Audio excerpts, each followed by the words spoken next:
Jonathan Taylor. There he goes again. 50, 40, down the far sideline. He might do it again. 10, 5, touchdown. Indy. Eastern Conference Championship has been captured by the Indiana Pacers. Alex Pillow wins the 109th Indianapolis 500. This is the Fan Morning Show with KB, JB, and Jeff. Good morning, and last time I checked, the Indiana Hoosiers are still the national champions of college football in 2025. Good morning, everyone. James Boyd, Kevin Bowen, Mark Dykton. Has it hit you yet? Did it sink in? Does it feel real now that Indiana is on top of the college football world? I don't know if it ever will feel real when you put it into those terms. So I guess we got a little celebration coming up on Saturday down in Bloomington. And honestly, with the state of the basketball program, the next question probably is, when's the spring football game? I bet it'll be well attended this year. What do you think? I do think that's a good assumption. I will say the reward, I guess, for having so much success that you get a shorter offseason. Remember we talked about this with the Pacers. It was like, wait a second, Game 7 was how long ago? And now the season's starting up again. That is exactly what the Hoosiers will go to. But it's a good feeling to have when you hoist up the national championship trophy. Man, I would imagine it's a pretty good feeling to do that. I was showing stuff to my wife yesterday. We were looking through social media, still kind of go through all that stuff. And again, we became IU football fans probably 8-9 years ago and really latched onto it, I suppose, last year. And then this year we went to a game and have had a good time. But I'm still so happy for all of the people that we've met and have socialized with and have gotten to know and become friends with, that this is what they have done for life. My good friend Jeff Martindale, who is our ESPN radio affiliate in Bristol, is a Hoosier and went to Indiana and grew up in Indiana. And he went to the game and had some amazing times and sent some pictures to me. People like that, the joy that they feel, it's so much fun to have people you know, like, and care about feeling so good about something. It's just, I know you see that all the time in your family. Yeah, I definitely married into a big IU family. I would actually say like an IU football family that could name players before, 2 or 3 years ago. And yeah, I mean, when you think about our market or our area, we had been on a run where, there had been championship games, but not often all the way to the mountaintop, whether you want to look at Notre Dame last year, whether you want to look at Purdue a couple years ago, obviously the Pacers in Game 7, I guess you got to go back to the Fever maybe for their title, which was over a decade ago to that point. So to just watch the sheer joy. And I thought one of the coolest scenes from yesterday was amidst, probably the coldest temps we've had all year. You see people lining those, bridges on the way down 69 as the Indiana contingent was making their trek back from Indianapolis International Airport. And what that scene will look like inside of Memorial Stadium on Saturday. It doesn't sound like maybe an outright parade per se, but, a gathering. Yes, like function of a walk into the stadium. And then I believe it's a half-hour ceremony once they're in there. So, that's the part of sports that, you don't get to experience very, very often. But when you do, just the sheer joy and jubilation of it speaks for itself. Yeah, we'll give you all the details and as far as all the stuff that we know about that celebration at Memorial Saturday afternoon at 1 in a few minutes. But, James, the other thing that's been crazy to me is we were looking through things yesterday and looking at pictures and photos that people we know had posted online or whatever. It's still crazy to me online how many people out there, and I don't know if they have credentials or not, or they're just fans, or it doesn't really matter.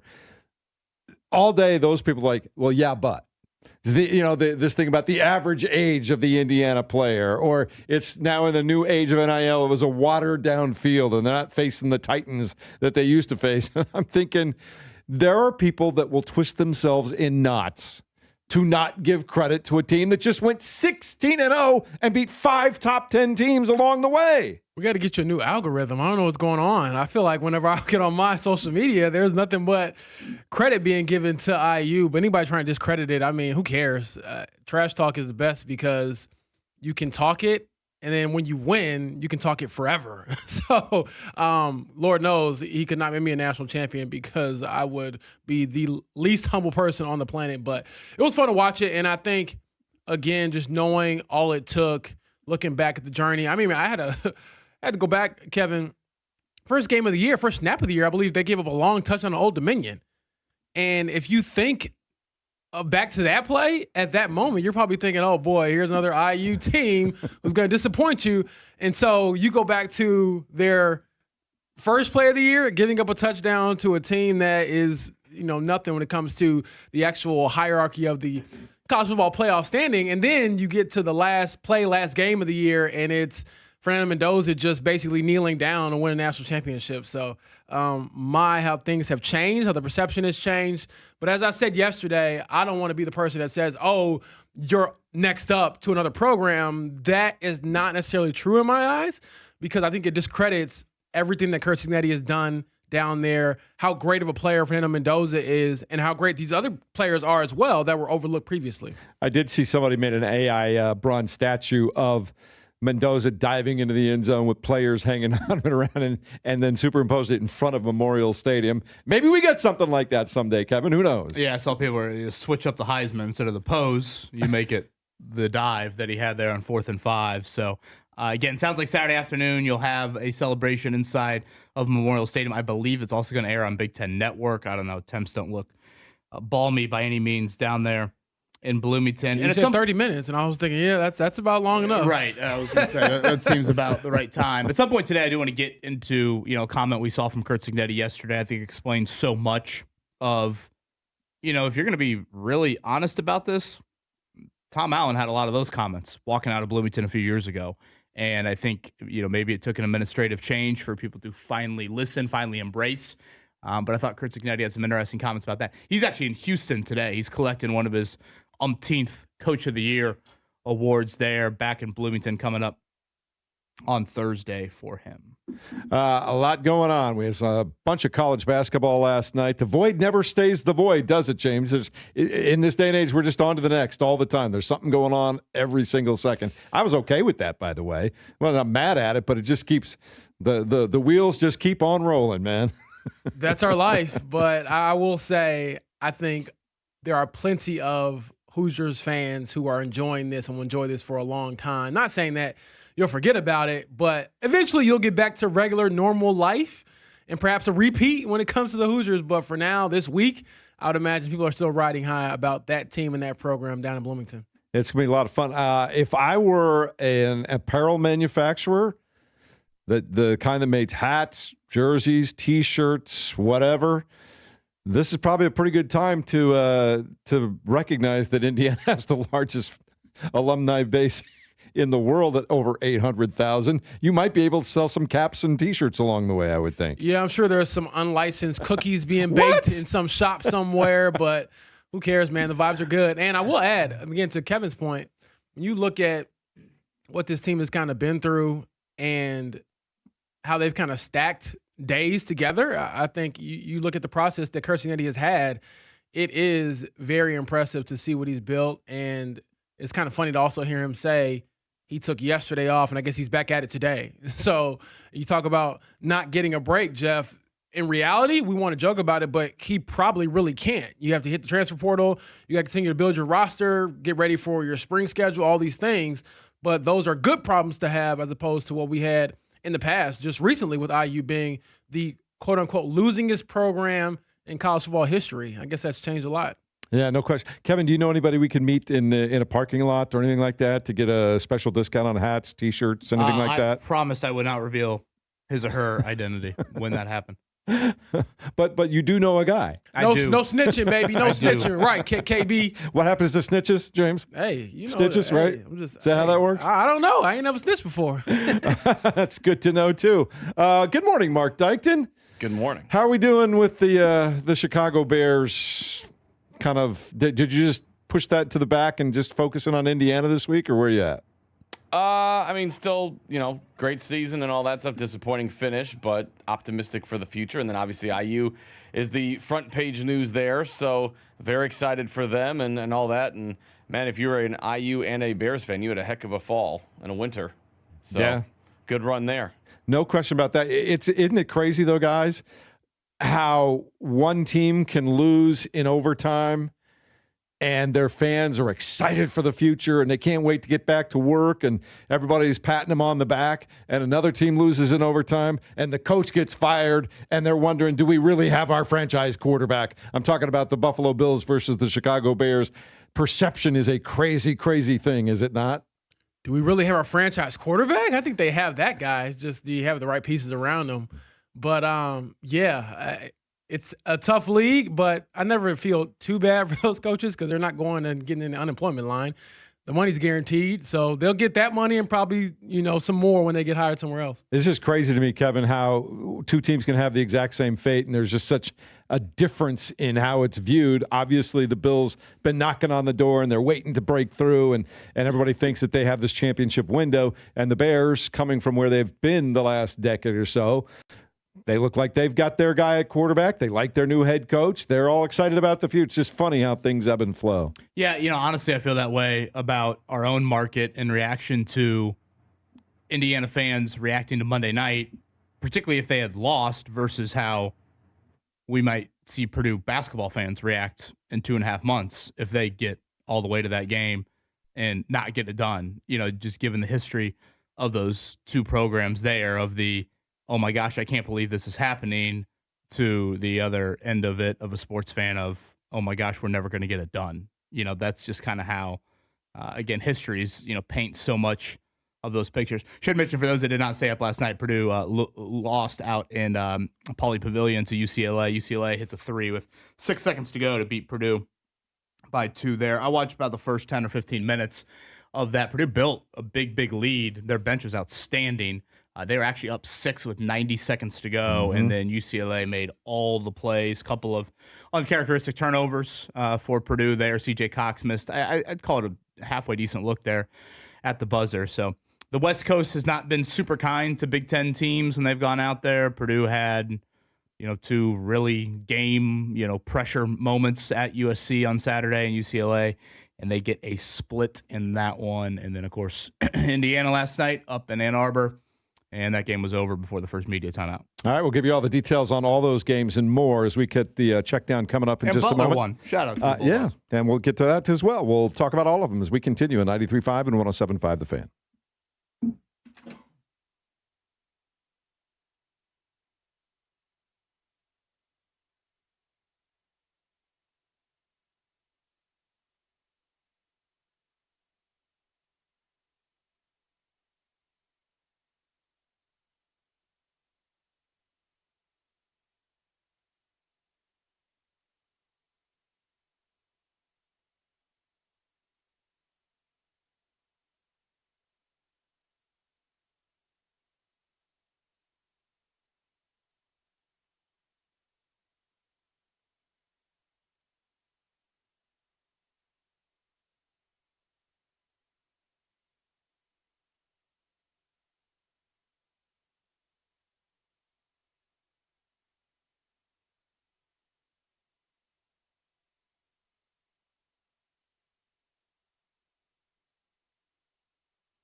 We Grow Hair Indy. They are the gold standard when it comes to hair restoration, ready to help us out today. Answers are coming your way. WeGrowHairIndy.com. And up on the northwest side, that would be building number 2 at the Pyramids. I definitely had questions before committing to having the Artist Robotic FUE hair procedure. And after speaking with Darren Andrews and his staff, first off, I got information. And it was information that definitely swayed my mind in a positive direction. Had some concerns about what the recovery process would look like. And, sleeping upright for a few days wasn't ideal, but, that was really it. Back at work on a Monday and actually took a trip to a SEC football game the next weekend with some of my buddies. So Again, those are some of the questions I had. I'm sure you've got some, so contact Darren Andrews and his staff. WeGrowHairIndy.com.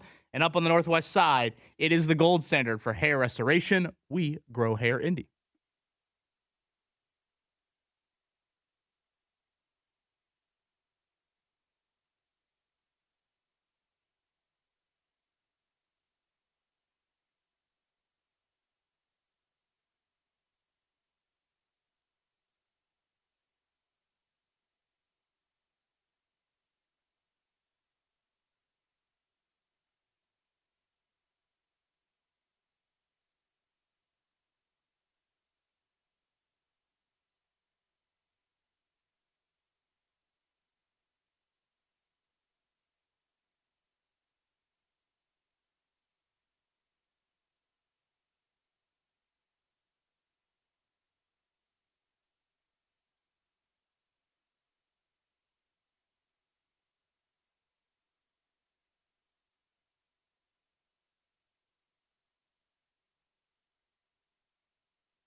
Checkdown, brought to you by the Barbasol Horizon League Basketball Championships.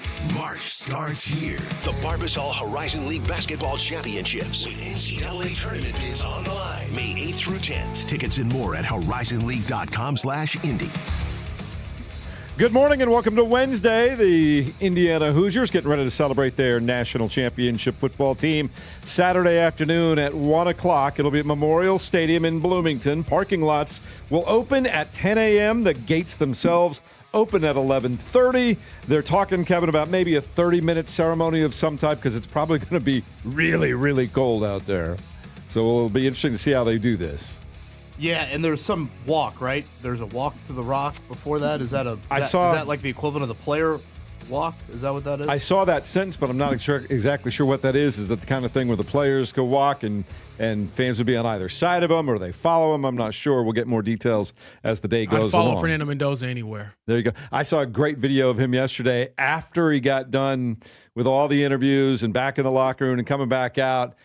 He ran into the band and the cheerleading squad outside the little concourse there in the basement of the stadium, and he just started high-fiving all of them. You would think that they had just seen, Michael Jackson walk through there. They were melting down. He was the man, James. He is. He's a legend forever. So Shouts out to that young man. And next up, what is it? $50 million guaranteed as number 1 pick with the Raiders? Let's Not go. bad life.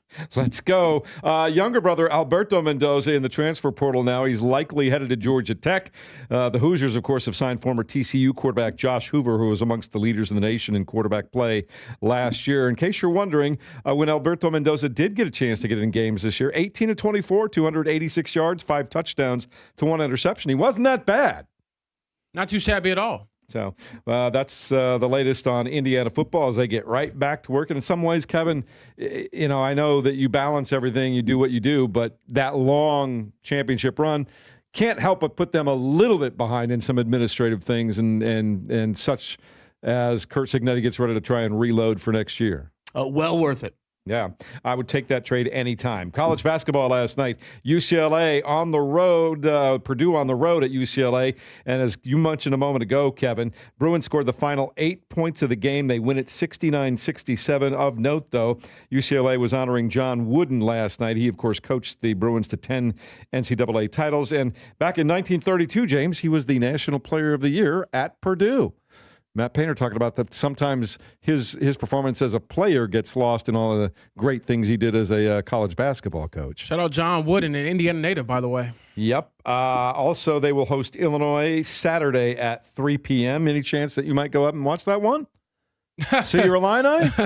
Yeah, I think if I get a ticket through somebody else, that might be an option. All right. Also last night, Butler gets a win. Their second in a row. They beat DePaul 87-80. Finley Bizjack scored 24 points. Michael Ajayi was sick, but still battled through it, scored 17 points to do that. The Bulldogs, KB, have won 2 games in a row. So maybe this is their chance to get a little run going here. Yeah, got to hold serve this week. They'll checker it out coming up on Friday inside of there. They always do kind of a little Indy 500 theme to that. Mark, how about we reward somebody early on this chilly morning if you'd like to go to Butler Marquette coming up on Friday night. 8 o'clock tip inside of Hinkle. Give us a call. 317-239-1070. But yeah, got to hold serve at home this week. DePaul and Marquette home games. Marquette is not typical Marquette there. And I thought another nice game for Stink Robinson. And he's really got a lot on his plate right now with the injury to Jalen Jackson. So Butler needs to continue to do this at home, still get a couple more to build that resume. All right. Also last night, Michigan defeated Indiana 86-72. Elliot Godot had 19 points for the Wolverines. They led by as many as 17 in the first half. Indiana kind of kept battling, but really never threatened Michigan. They will play at Rutgers on Friday night. It's just been kind of a rough go in some ways, although you don't expect them, I suppose, to win against Michigan in that environment. But they need to get some quad one wins at some point, Kevin. Harder to explain IU football's last 2 years or Indiana basketball's last 20 years? Still the football. Harder to explain. I would argue it's easier to explain the football than it is IU football, 20 years of it. It's rough, whatever it is. But again, Hoosiers play at Rutgers on Friday night. Some high school basketball. You went to a game last night, James. Yeah, first time going to Plainfield. They hosted Lawrence North. Plainfield got the dub, 65-62. And I believe the kid's name is Noah Smith for Plainfield. Yes. Star player, had 29 points. Very good player. He can shoot the rock for real. He dunked on a kid last night, too. All right. Also, one other score, and we'll literally some of these throughout the day. Cardinal Ritter getting a win over Heron last night by a score of 90-49. And there was just, it's that time. Tuesdays, Thursdays, Saturdays. I love me some high school basketball. Anything coming up that you're looking forward to? Nah, I mean, I'm on John Harrell's website every day. If you know who John Harrell is, you're a sicko like me when it comes to high school basketball. So I kind of just check it daily and see what's out there. All right. Mount Vernon got a 64-52 win at Avon last night. Center Grove, a winner over Decatur Central, 52-42. And number 9 Northridge defeated Penn 47-36. Those are just some of the basketball scores from around last night. Also, we have 2 new Hall of Famers in Major League Baseball. Carlos Beltran, Andrew Jones have been elected for induction into the Hall this summer in 2026. They will join Jeff Kent, who was elected via the Contemporary Era Committee. That's coming up this summer in Cooperstown. Some of those just missing out: Chase Utley, Andy Pettit, Felix Hernandez, and Alex Rodriguez. Still getting 40% of the vote, but there's still a lot of people, James, that are not feeling his steroid era statistics. Yeah, hardest Hall of Fame to get into, if I'm not mistaken, at least from what I hear. Yeah. All right. So anything else you guys want to throw in before we head to break? Yeah, here? it'll be year number 23 for Ed Carpenter in the Indianapolis 500. Speaking of the 500, coming up in May, we saw that announcement yesterday. 44 years old for Ed, Alexander Rossi, Christian Rasmussen. Teammates there. So always enjoy our conversations with Ed around the month of May. And speaking of a little college basketball, Ball State also won a tight one last night. Shout out to Pete Suter. I don't know if you guys have been following the Miamiville, Ohio story at all this season. They are undefeated. And Pete Suter, the Carmel product, transferred from Bellarmine. Last night, nearly had a triple-double. His last two games, 37 and 27. Miamiville, Ohio is ranked. That is Travis Steele, the former Xavier coach, is there. So a mid-major led by a local guy. I can get behind that story coming up here in the month of March. And one more note on the Big Ten. With Purdue losing last night, and you now have 4 Big Ten teams with 1 loss. Imagine saying we'd be, a month into the Big Ten season and the final undefeated is Nebraska. No. That is crazy. Yeah, I definitely wouldn't have predicted that. All right. We still got the biggest chunk of the conference schedule in front of us. We'll see how that all shakes out. And again, more games coming up Friday and Saturday for the teams around our area. We'll give you details on that. And Mark, have you got a winner yet, or you still want people to give you a call for the Butler tickets? Shout out Skyler. He's going to the game. All right. There you go. Quick timeout. We'll continue in a moment. 93.5 and 107.5 The Fan.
Sports Radio 93.5 and 107.5 The Fan. Good morning and welcome into a Wednesday at 93.5, 107.5 The Fan. Kevin Bowen, James Boyd, Mark Dykton. I'm Jeff Rickard, all in the house. Indiana continues to just kind of, as you guys said yesterday, bathe in everything that goes with being a national championship. That's a lot of fun. We've got more basketball tonight for the Indiana Pacers, though, taking on the Boston Celtics. And the question for the Pacers always, KB, is who will and won't be available on a night-to-night basis? Yeah, we still await the return of Benedict Mathurin. He remains out. That is of note because we are now 2 weeks from tomorrow away from the trade deadline. Rick Carlisle, 9:30 today. Speaking of guests, Dave Dunn, that would be the high school coach of one Fernando Mendoza. Had him on just prior to the Heisman Trophy ceremony. He will join us coming up at 9 o'clock. So looking forward to chatting with him. But yes, this is our running back from the illegal screen game.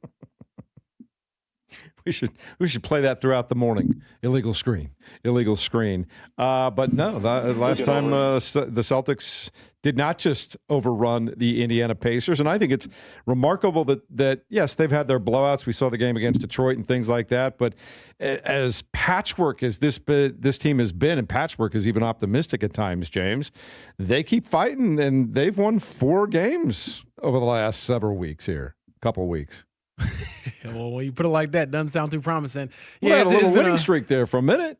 Yeah, but it's hard for me to say. Yes, they fought, they've tried, but it's been a pretty down season for the Pacers, and that's the reality of the situation. And they go into a Boston Arena or TD Garden tonight facing a Boston team that's been surprisingly very good without their top guy in Jason Tatum recovering from an Achilles tear as well.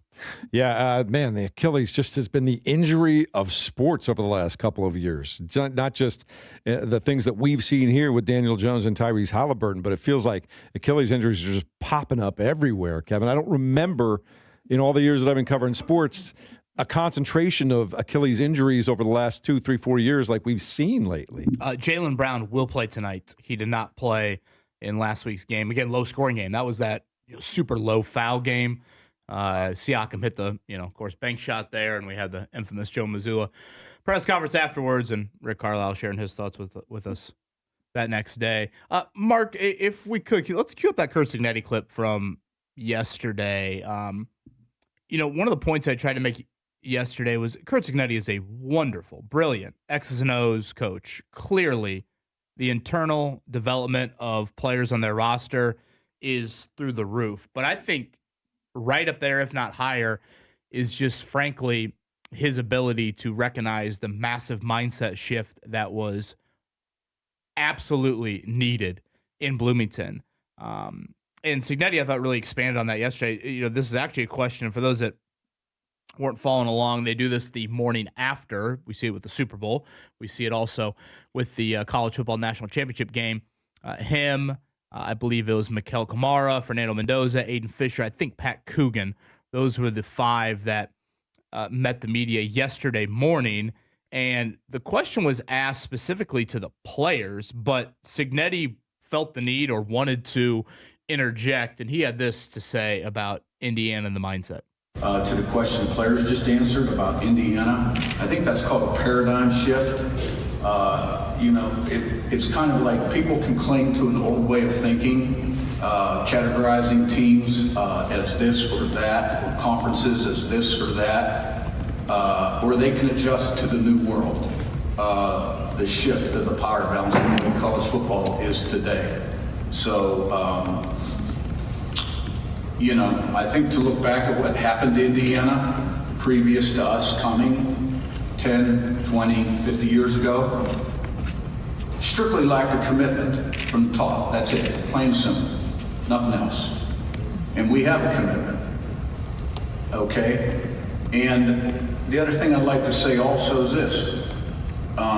This team went all the way. This was chapter 2 in the book, okay? And very close team, special team.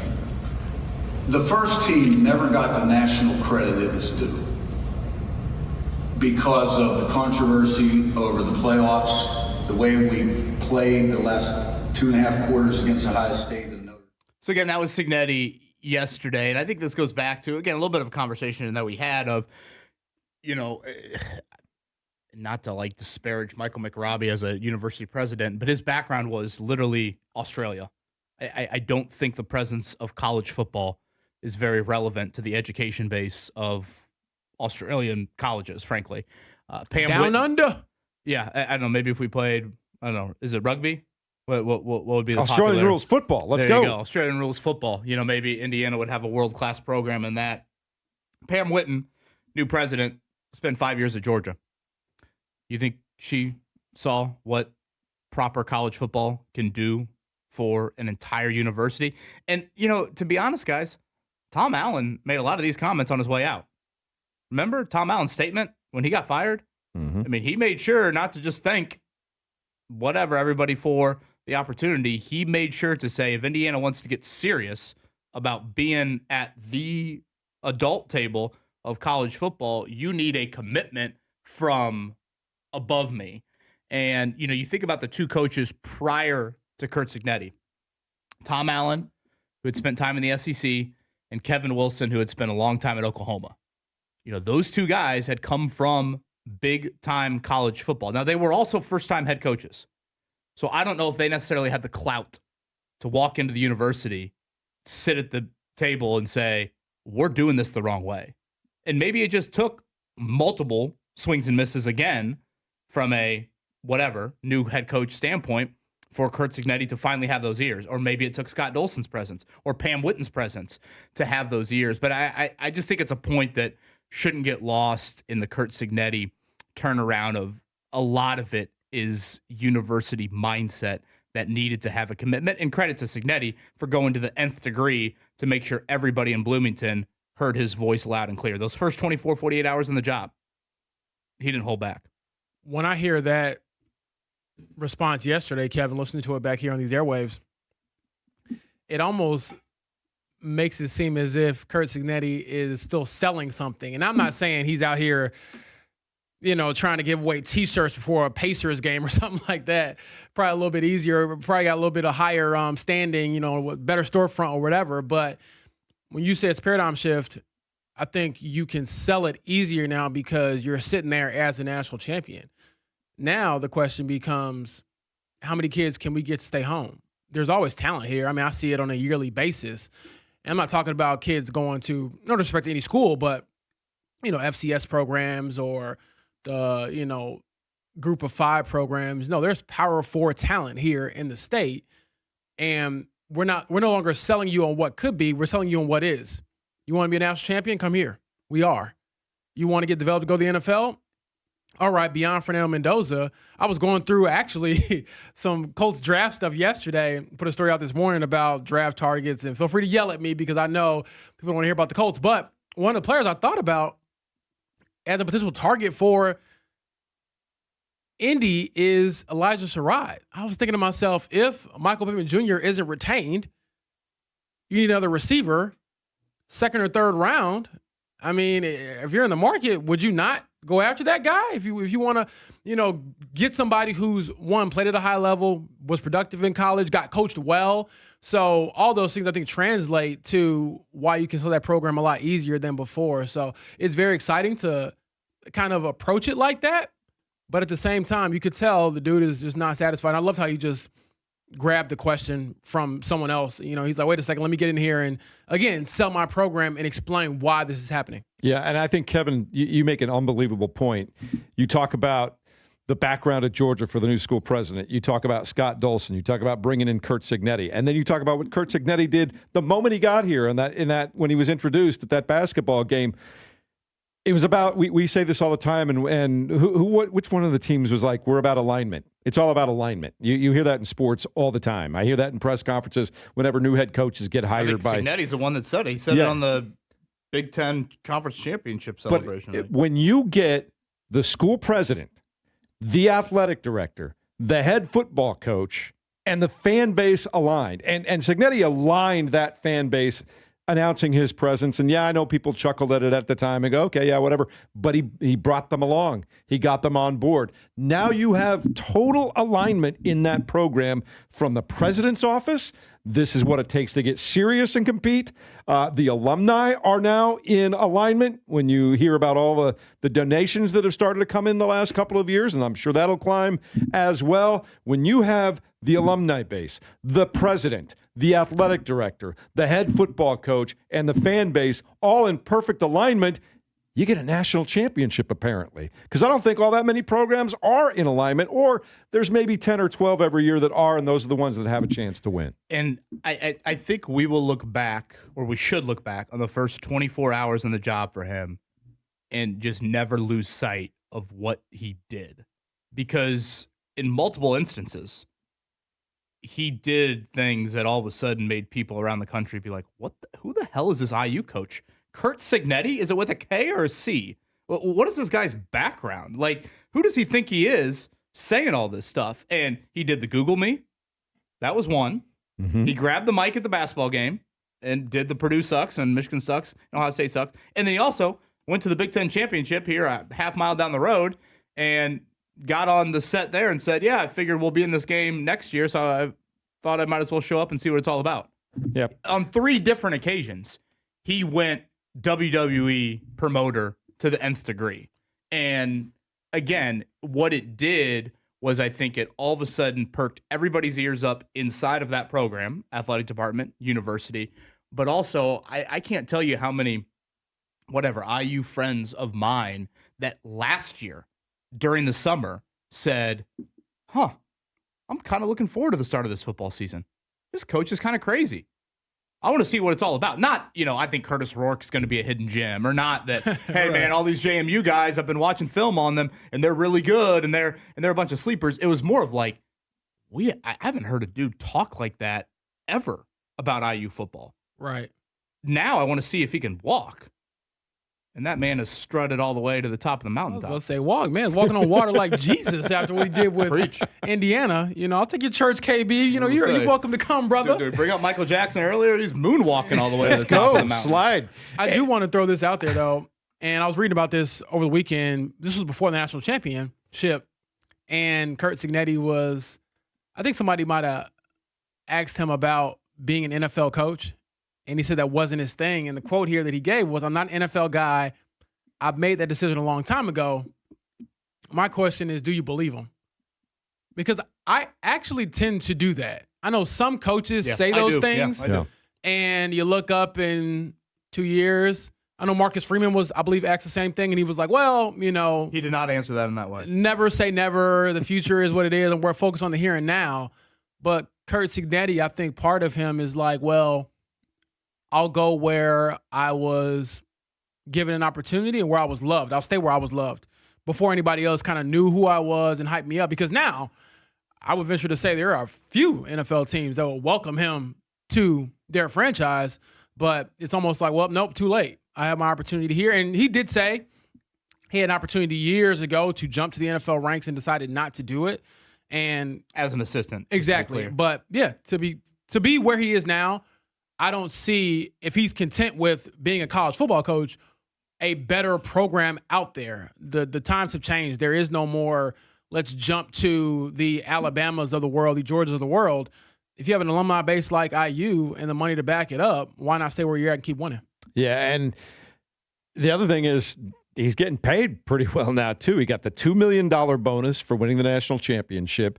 And because he did that, I believe it triggers a clause, KB, that he now has to have at least the average of the top 3 highest paid coaches in the country that they can figure out. So I think his base just went up to about $12.5 million, and that's before you get to bonuses for winning conferences and winning this round of the playoffs and winning that round of the playoffs and all those kinds of things. He's getting paid pretty close to what NFL coaches get paid, probably more than a few NFL coaches at this point. Yeah, I mean, money is not going to be the draw. I think it's more just a desire, right? Right. It's going to be, hey, I just accomplished probably not arguably, the greatest thing in college football history. Do I want to now try and do it at the NFL level? James, to your point, I agree wholeheartedly with you. He does not strike me as a dude that's just going to do, or that's a massive goal of his, or I don't know. As crazy as it sounds, what if he wins another in the next 2 to 3 years? Would that all of a sudden shift his thinking here? But one thing to point out, I get that, yesterday we saw their strength coaches going to Tennessee, and, naturally you're going to have some portal guys, Alberto Mendoza, of course, but their ability to retain both their offensive and defensive coordinators. Because, again, Curt Signetti's the CEO. He lets Mike Shanahan call the offensive plays. He lets Brian Haynes call the defensive plays, and both of those guys are under the age of 40. And they are making money that is very comparable to any head coaching job they would take around college football. I think that is another massive element to this thing staying on the tracks because, given their age, given their compensation, I think in college football, a lot of times, or college basketball, there's this immense amount of pressure on the assistants that as soon as the iron's hot, you better strike because it's going to go away. Whereas, and part of that can be you're just not making great money as a coordinator, or B, you're nervous given your age of when are these opportunities going to present themselves. To be frank, Curt Signetti had that at Alabama. He wasn't getting to the level that he wanted to. That's why he took the job at IUP. And, he admits that that was a lot of risk and probably some pushback from the Alabama people, i.e. Nick Saban, when he did that. But like Mike Shanahan's 36, Brian Haynes is 38. There's no real rush for them to run to their first head coaching gig. If you're making $2-3 million a year as a coordinator, why do you need to go take the job at, Brian Haynes went to Ball State. Why do you need to go take the job at Ball State? I mean, you can hold on to that. I don't know, Brian Haynes. I would just like him to take a job somewhere so I could hear him talk so just cutthroat about his opponents. That dude's quotes, I was thinking, boy, it sounds like it's something out of like a Marvel movie, the villain. And he has that look, too, which kind of backs it up. Man. He believes everything he says, that's for sure. When you start talking about NIL money, though, can Indiana keep up? I think we feel like they can. But this past year, Texas spent $40 million estimated on NIL. Indiana spent a little over $21 million. Now, they got the national championship, and that's still not chicken feed. But are they going to get to the point where, like, the 10th highest NIL spender this past year was Auburn, and they were in just in that same area. So Auburn, Tennessee, Indiana, all kind of in that 20, 21, 22 million range. And this is by from estimates. Who? This is estimates on. I'm looking at several different websites that cover college sports. But the point is, I would expect, especially with that alumni base and some of the alumni that they have, that NIL number would probably rise a little bit over the next couple of years, right? Yeah, money will not be an issue. Indiana football will be in a very healthy state to compete near the top, if not at I thought Mark Cuban was broke.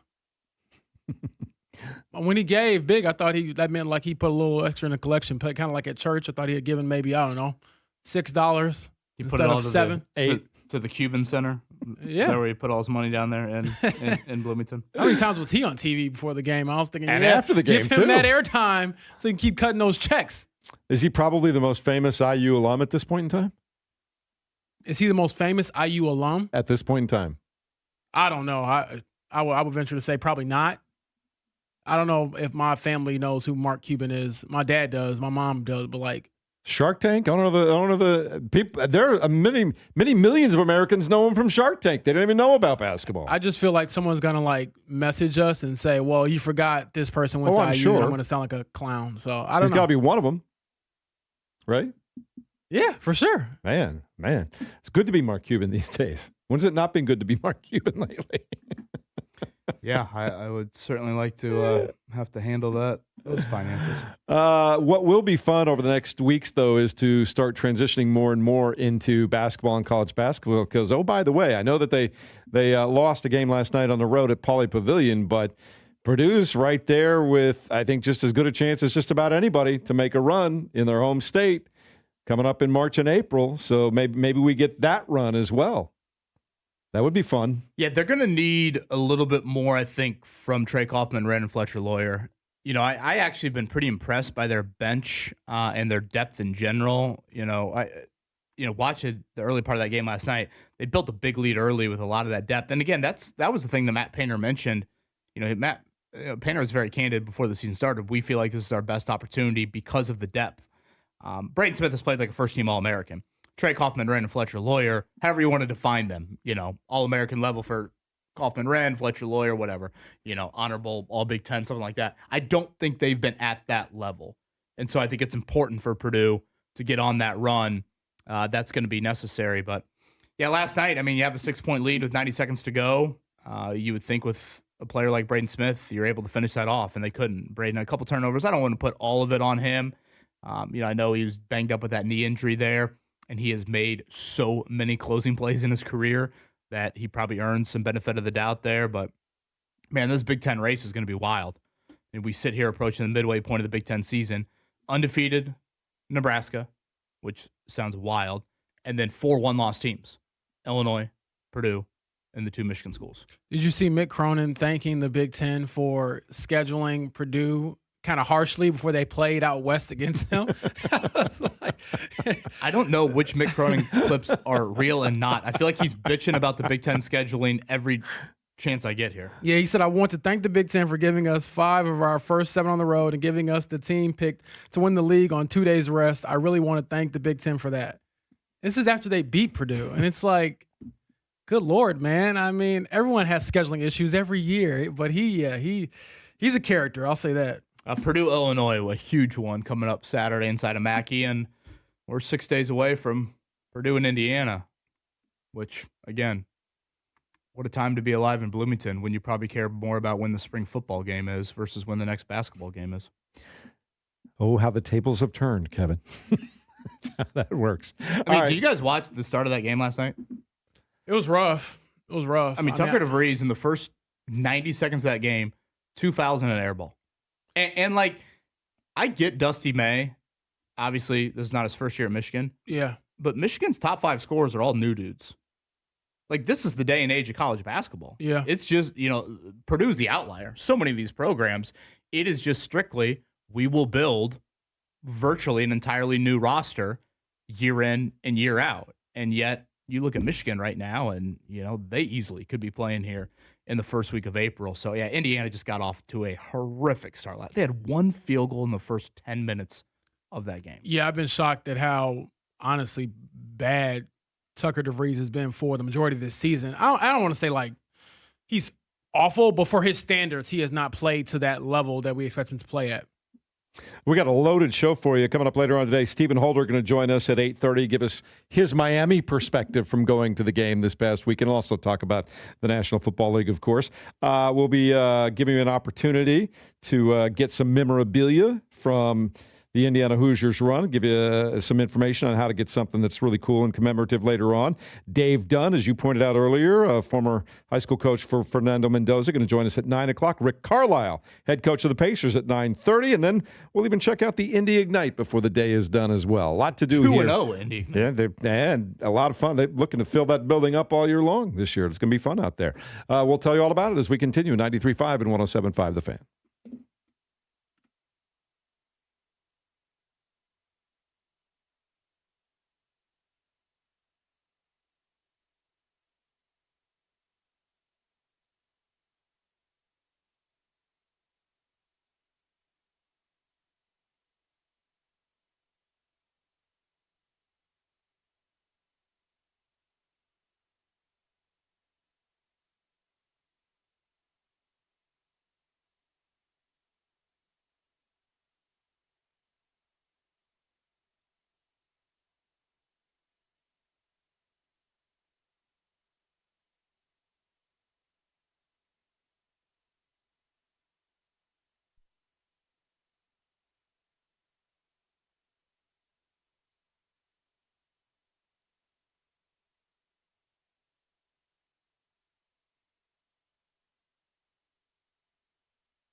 Fan Morning Show on Sports Radio 93.5 and 107.5 The Fan.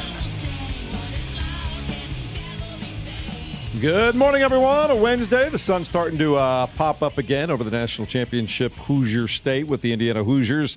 A couple of days into their reign now. And I don't know if you guys saw this, but Curt Signetti, he just keeps winning. People just keep winning and winning and winning.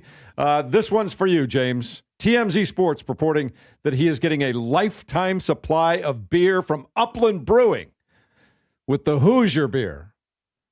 It's just good to be Curt Signetti right now, is it not? Well deserved. And one could say he probably doesn't pay for a beer in Bloomington ever again. So. Finally, how are you going to celebrate, Coach? Quote, Curt Signetti and his staff have ignited IU football and brought so much joy and energy to Bloomington and the state of Indiana, the company said.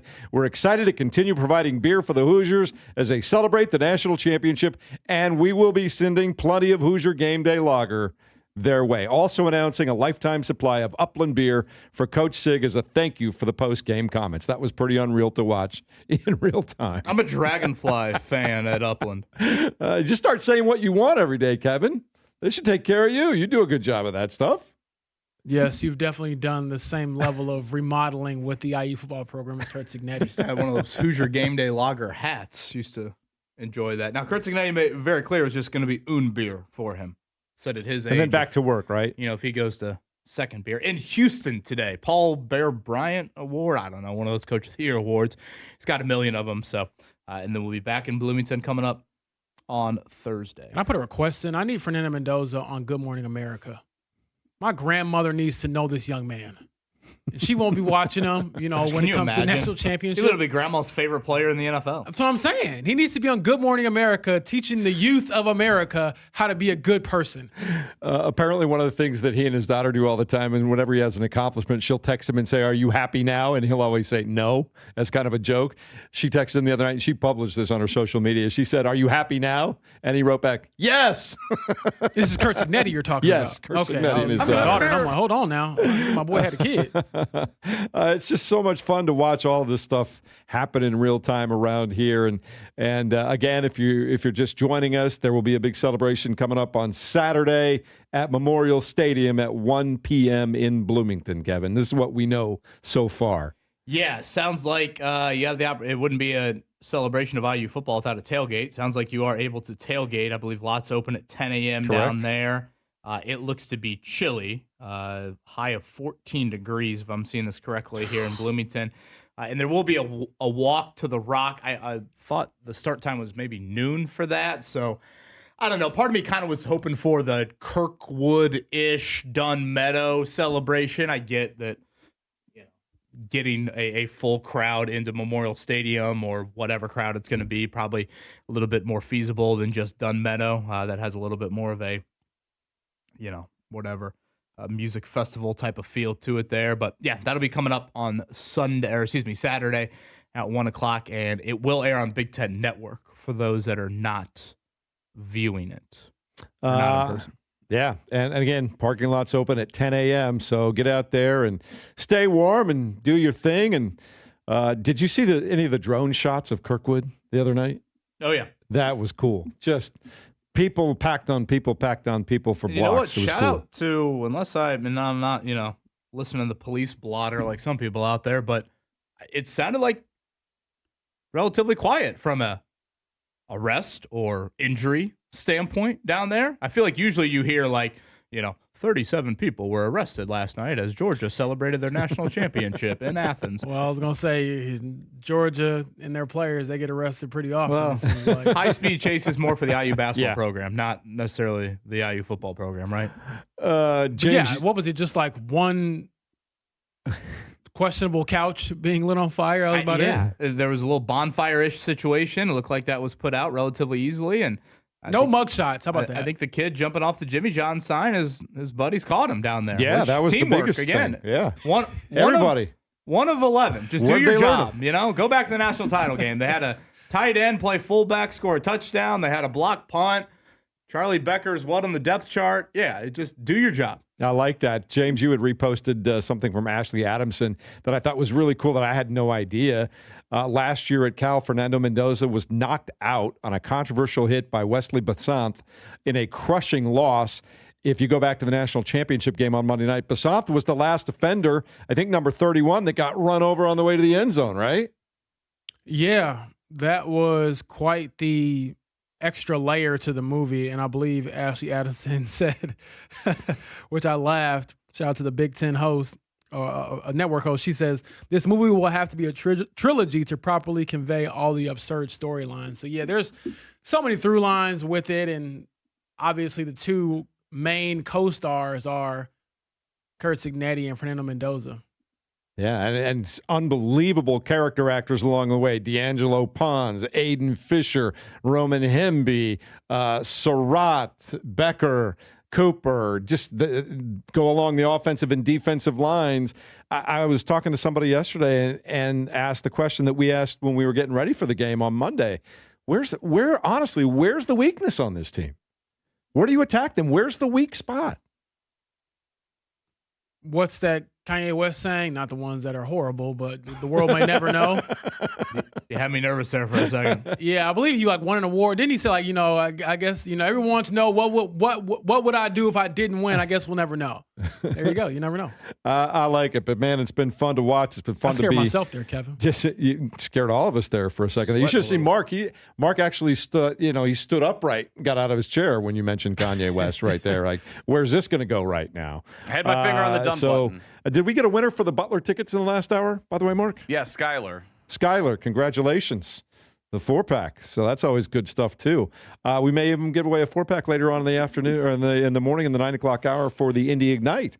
That are already, you said, 2-0 coming up this weekend. And I believe turning towards a sellout. I went to opening night last year there with my sister-in-law. It was a great atmosphere up there at the Fishers Event Center. And they had a watch party, did they not, on Monday night for the national championship game? Yeah, up there. That's two great buildings up in that northeast quadrant of the city up there between Fishers and Noblesville. So I thought you were going to say IKEA is the other great building up there. If you ask my senior in high school, he's a big IKEA fan. He loves IKEA. The 2026 IU football schedule, no Oregon, no Iowa, no Penn State from a Big Ten standpoint. They will get Ohio State inside of Memorial Stadium. I can't imagine the last time there's been a home game with such magnitude that will inevitably be around that game. Like, the one maybe thing that's like missing, and James, sorry, but Illinois certainly wasn't it, is probably just the massive home game yet in the Kurt Signetti era.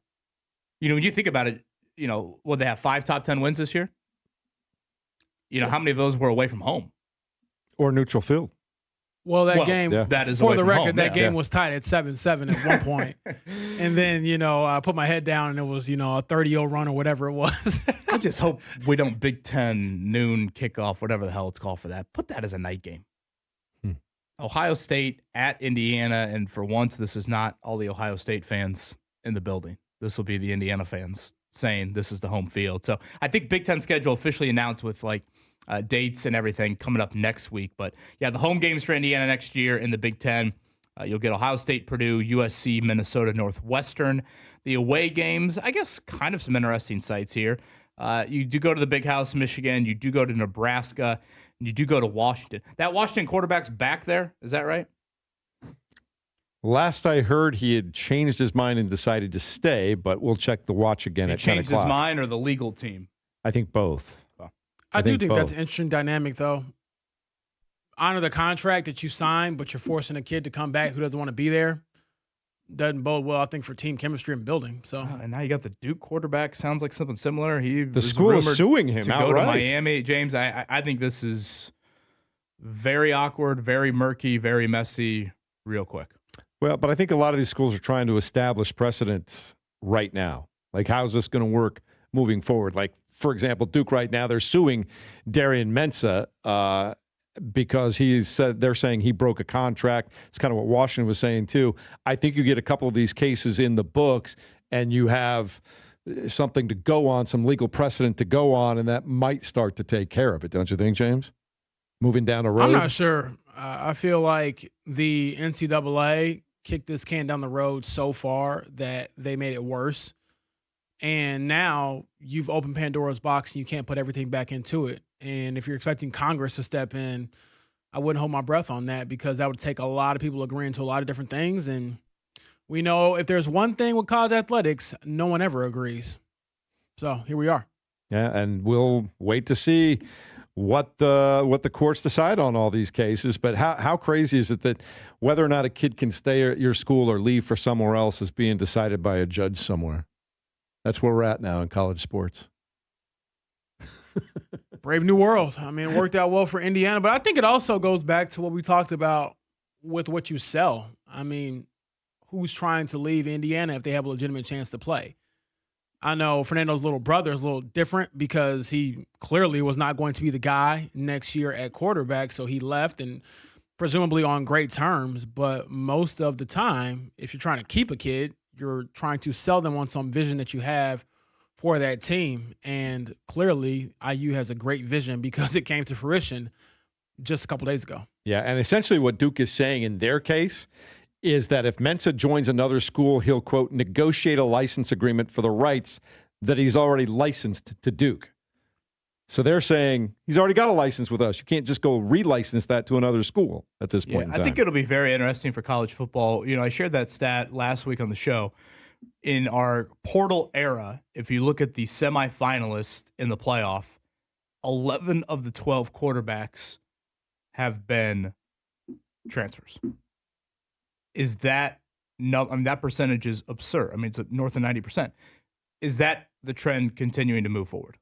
Or are we, you know, if you look at next year, I'd have to probably take a closer look at it, but like Arch Manning at Texas, CJ Carr at Notre Dame, and is that really it from a top 10 quarterback standpoint? From guys who started where they're still at this point in time, yeah. You know, and it's kind of funny if you look back on it, because like IU Athletics, if they have a Hall of Fame, which I think they do, they should almost make a shrine. There should be a portion of their Hall of Fame, if it was a brick and mortar, for the 13 JMU guys. Like, they should have their own little special section for the Hall of Fame. And you know what? You can make the case the most important JMU guy, albeit he was just committed to their recruiting class and then, you know, came over to Indiana, was a guy that never started a game. You can make the case Alberto Mendoza was their most important guy. Does Fernando Mendoza come to IU without his brother? That's a good point. You know, obviously, Kamara, Pons, Fisher, I mean, Surratt, unbelievable what they did on the field. But Alberto Mendoza being a part of that initial, you know, JMU recruiting class, some of them did come over to Indiana. I don't know if Fernando Mendoza seriously entertains Indiana to the level that he did without his brother, obviously speaking glowing remarks about, you know, his experience with Kurt Signetti and that coaching staff. I wonder what it was like. Obviously, I think he was probably hurt. He's going to Georgia Tech. But do you think that as the season went along, that Alberto Mendoza's little brother decided, you know what? If they're just going to go get another quarterback, they don't believe in me, even though I'm younger. I'm taking off, going to go find my own thing. That's kind of what it feels like right now. Well, I think that's just, you know, the Miami backup quarterback's the same way. I mean, can you imagine?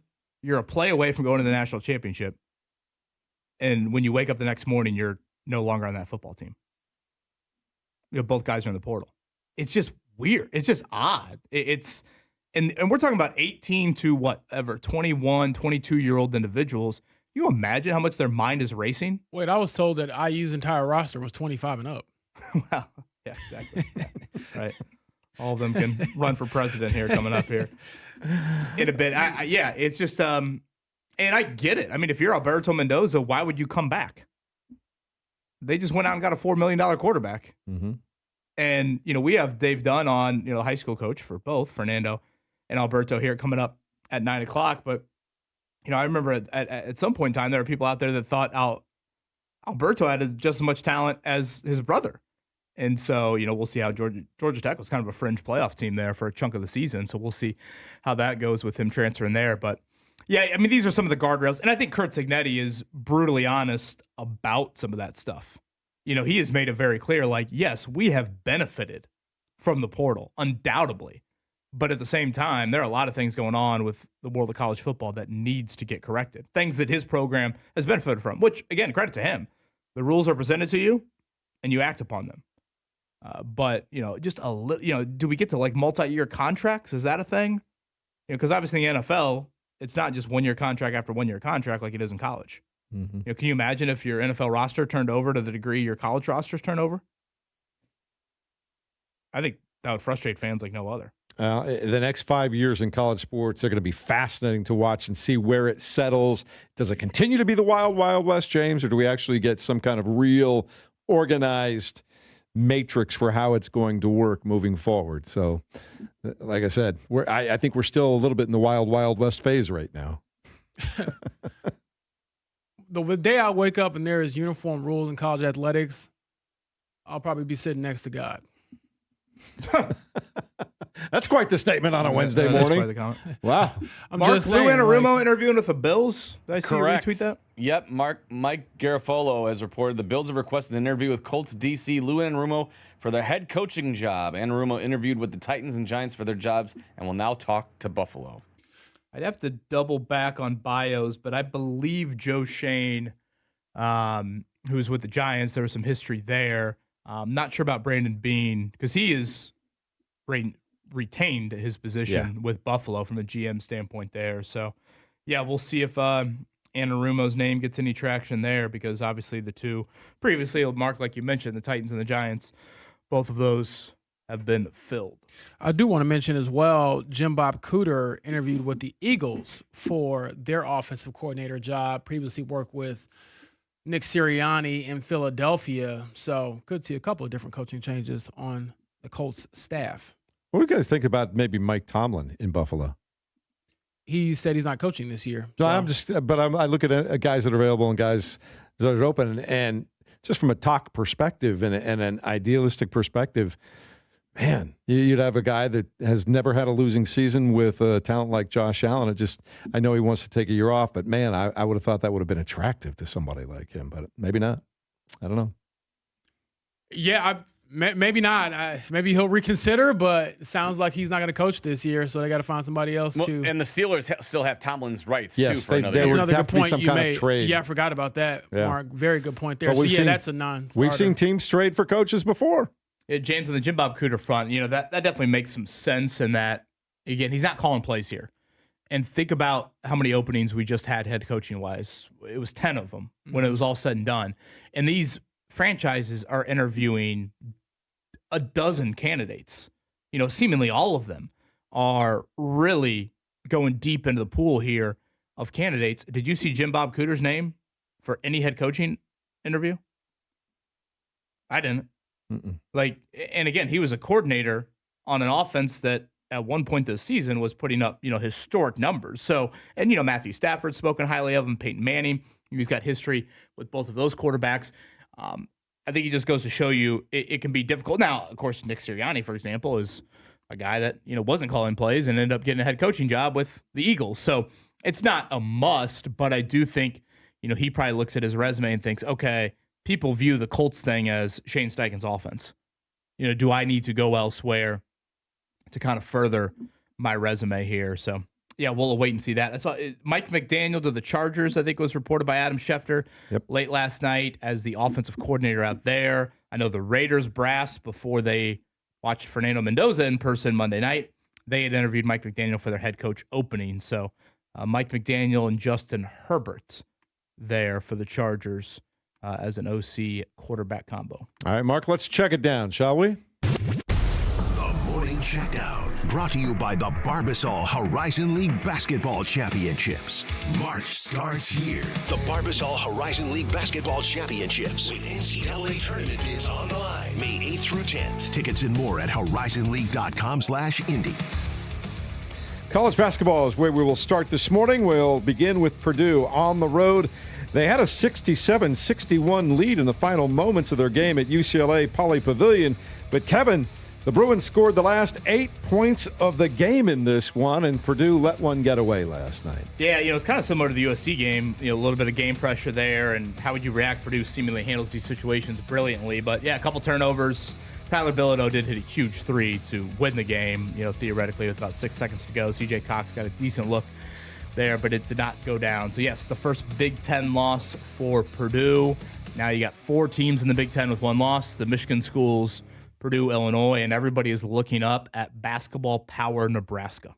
CJ Cox led the way for the Boilers with 16. Braden Smith contributed 12. They will host Illinois Saturday afternoon at 3 o'clock, and it was nice to see UCLA honor John Wooden last night. Of course, he coached the Bruins to 10 NCAA tournaments, but was also an unbelievable player back in the day in 1932. He was the National Player of the Year at Purdue. So I know that Matt Painter said it was nice to see Coach get a little player recognition while they were talking about that last night.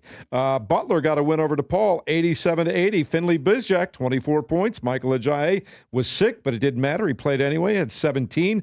Bulldogs have won 2 games in a row. Here they come. Here come the mighty, mighty Bulldogs, James. Let's go. They needed those wins, too. So showing some backbone and some resiliency there with that Mata and crew. They will host Marquette on Friday night. Meanwhile, Indiana got another loss. They lose to Michigan 86-72. No crime in losing to Michigan, who's one of the top 2-3 programs in the nation. Elliot Cadeau led the Wolverines with 19 points. They led by as many as 17 in the first half. The Hoosiers play at Rutgers on Friday night. That's an opportunity maybe for a quad 2. And they got somewhere along the line, they get to pick up 1 or 2 quad 1 wins, Kevin. They have none. They have not beaten an NCAA tournament team. The resume is not great from that standpoint by any means. Yeah, so 4 straight losses, and what a time to be alive in Bloomington when you ask more about when the spring game is versus when the next basketball game is. Kevin, you bring up Bloomington. There will be a celebration at Memorial Stadium beginning at 1 p.m. on Saturday afternoon. Parking lots will open at 10 a.m. The gates will open at 11:30 a.m. Your chance to go and honor and spend a little bit of time with the national champion Indiana Hoosiers, probably for no longer than a half an hour because, James, what'd they say? I said game time, but event time temperatures might be like 14 degrees, and that's without the wind chill? Yeah, I would never do that, but shout out to those who will. And honestly, I can say I will never do that because my team is not winning a national championship in my lifetime. So those go and enjoy yourselves. Mark, did I see something about the Rams putting like a mixture of cayenne powder and baby powder in their socks to stay warm in Chicago? Did you see anything about that? Maybe that's the way to go. Say that again. Did you see that the Rams were saying that one of the things they did to combat the bitter cold in Chicago this past weekend, they had a mixture in their socks of like cayenne pepper and baby powder, something like that? Yeah, I'm not doing that to myself. That seems concerning. You don't want to get cayenne pepper somewhere else. Only you, Mark, would have that thought about cayenne pepper. Anyway, that'll be Saturday afternoon at 1, Memorial Stadium again. The gates open at 11:30. Parking lot will open at 10 a.m. if you're in a mood to go tailgate, which we know they know how to tailgate in Bloomington, Kevin. Yeah, certainly they do, and now they know how to play football, too. All right, I know you had a couple of other things that you wanted to mention, especially out at the track, some news from Indy Racing. Yeah, I don't know if it's maybe the most surprising news. I think it's been trending this way, but yeah, Ed Carpenter, he'll be back at the Indy 500, 23rd straight start, I believe. Read correctly, it's the most consecutive starts without a win, so Ed Carpenter will try at the age of 44 to continue that. Alexander Rossi, Christian Rasmussen, some teammates there as the Java House cars for Ed Carpenter Racing. So, yeah, that news yesterday. And then the other shout out to Pete Suter from a local standpoint, college basketball in Manville, Ohio, for those that haven't been following. One of the stories of the year in college basketball, undefeated, won a thriller last night, and Suter, the Carmel grad, has been outstanding for them. Just an absolute bucket getter, nearly had a triple-double last night. So as we inch closer to the month of March, that is a program that we'll know a little bit more about. And honestly, they're building a resume right now. Clearly they're undefeated, but they're building a resume right now that, they could potentially, be an at-large team, which is not something you typically say. So a fun story there over in Oxford. All right, Baseball Hall of Fame has 2 new members. They elected them last night. How about this? The Carlos Beltran, who played for the Astros in the 2004 playoffs, introduced himself to many baseball fans with power, speed, and defense back then. He is on his way in there. And Andrew Jones, who we watched many, many postseason runs with the Atlanta Braves, he is getting into the Hall of Fame as well. They will join Jeff Kent, who was put in by a committee as well. So 3 members. You mentioned it earlier. Baseball Hall of Fame seems to guard entry into their hall a little more closely than some of the other sports. Yeah, you get into the Baseball Hall of Fame, you must be living right, and you must be very, very, very well respected, because unlike the Basketball Hall of Fame, who lets pretty much everybody in if you have about 5 good years, it seems like baseball is very restrictive, and I think it makes it a better honor because of that. I used to act like I was Andrew Jones in the backyard when my dad hit me pop flies. He could go get it, man. He could go get it. No question about that. All right, so that's Safe happening. to say the highlight reel looked a little different than. I was going to say, is one. Max Not Bowen in your getting mind? those genes passed down, or how we look? How we looking so far with the swing? Not in your mind, in though, Atlanta. right? In your mind? When I'm on the pot later today, I'm going to be dialing up some Andrew Jones highlights. I did not have that one on my bingo card, Mark Dyketon. Kevin making that reference. All right, coming up in a minute, we will have our first conversation of the day outside the studio. The pot. Stephen Holder stops by as we will talk to pot? him next. Which kind of pot? 93.5 and 107.5, The Fan.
Oh, yeah.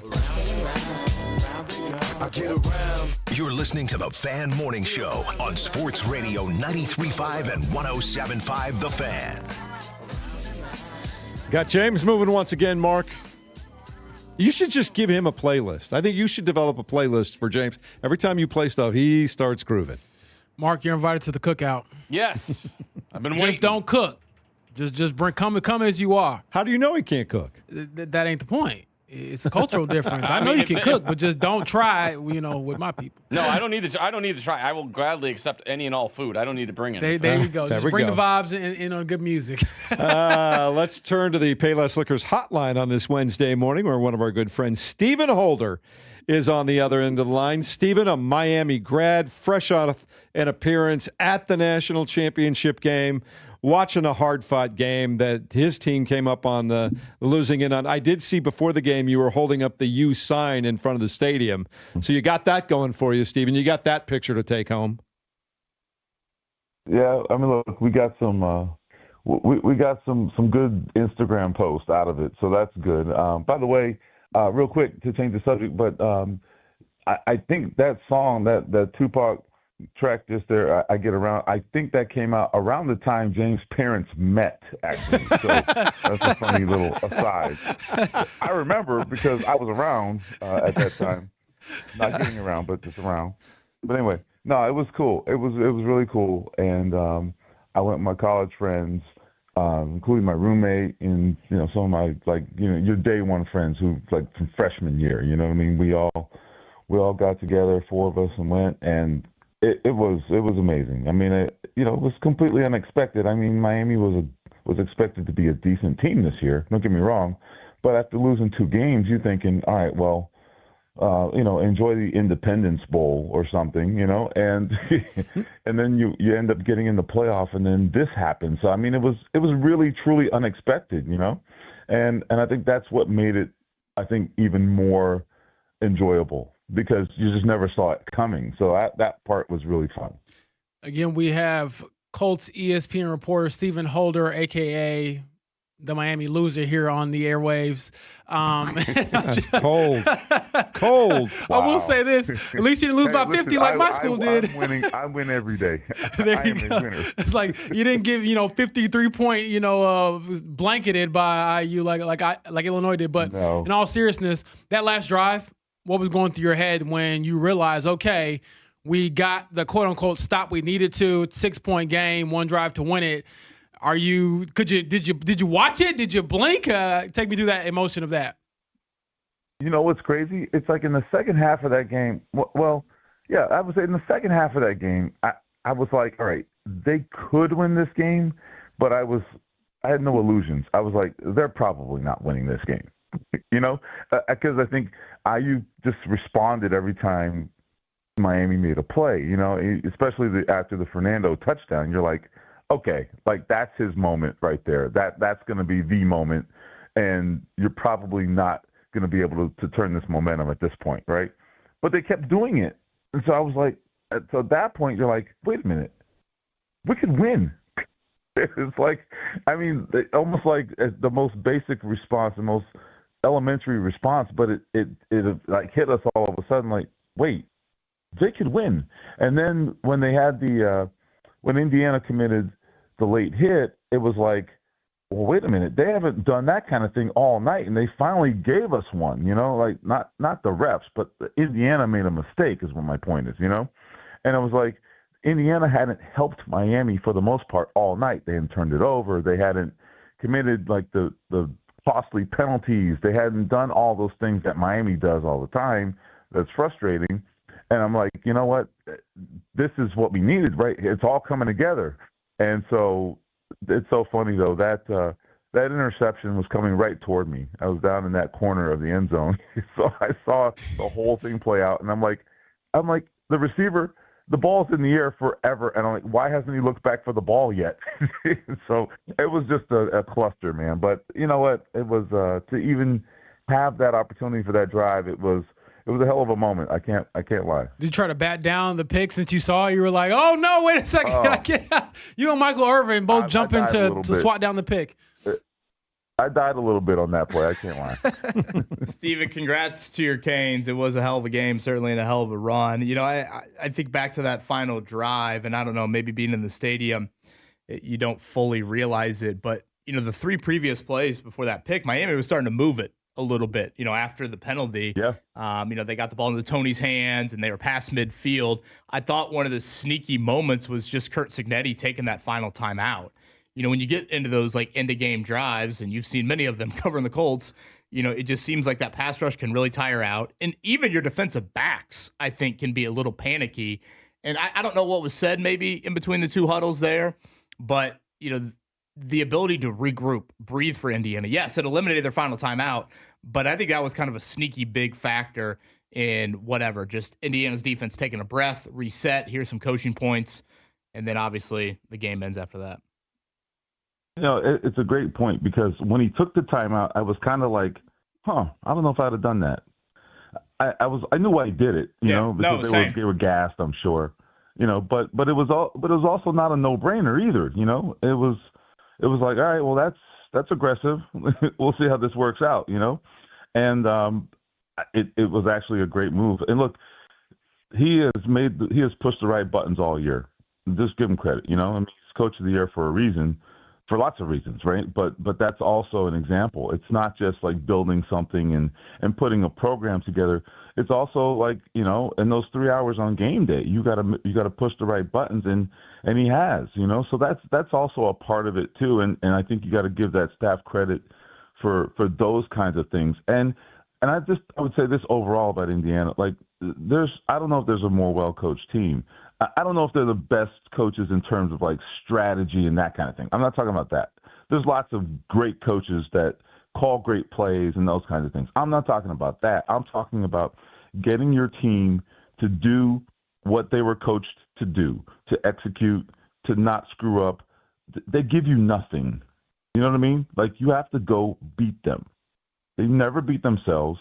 And it's so frustrating because, especially in college football, as someone who covers pro football, I love pro sports because the execution, the ability, the talent is such at a high level, right? And so you have high expectations. In college, football, basketball, whatever, right? I have expectations they're going to screw it up, you know, because they're amateurs to some extent, and they're kids or what have you. And Indiana, they never do that. It's just so frustrating as an opponent, I'm sure, to have to deal with that day in and day out and down in and down out. So they get a lot of credit for that.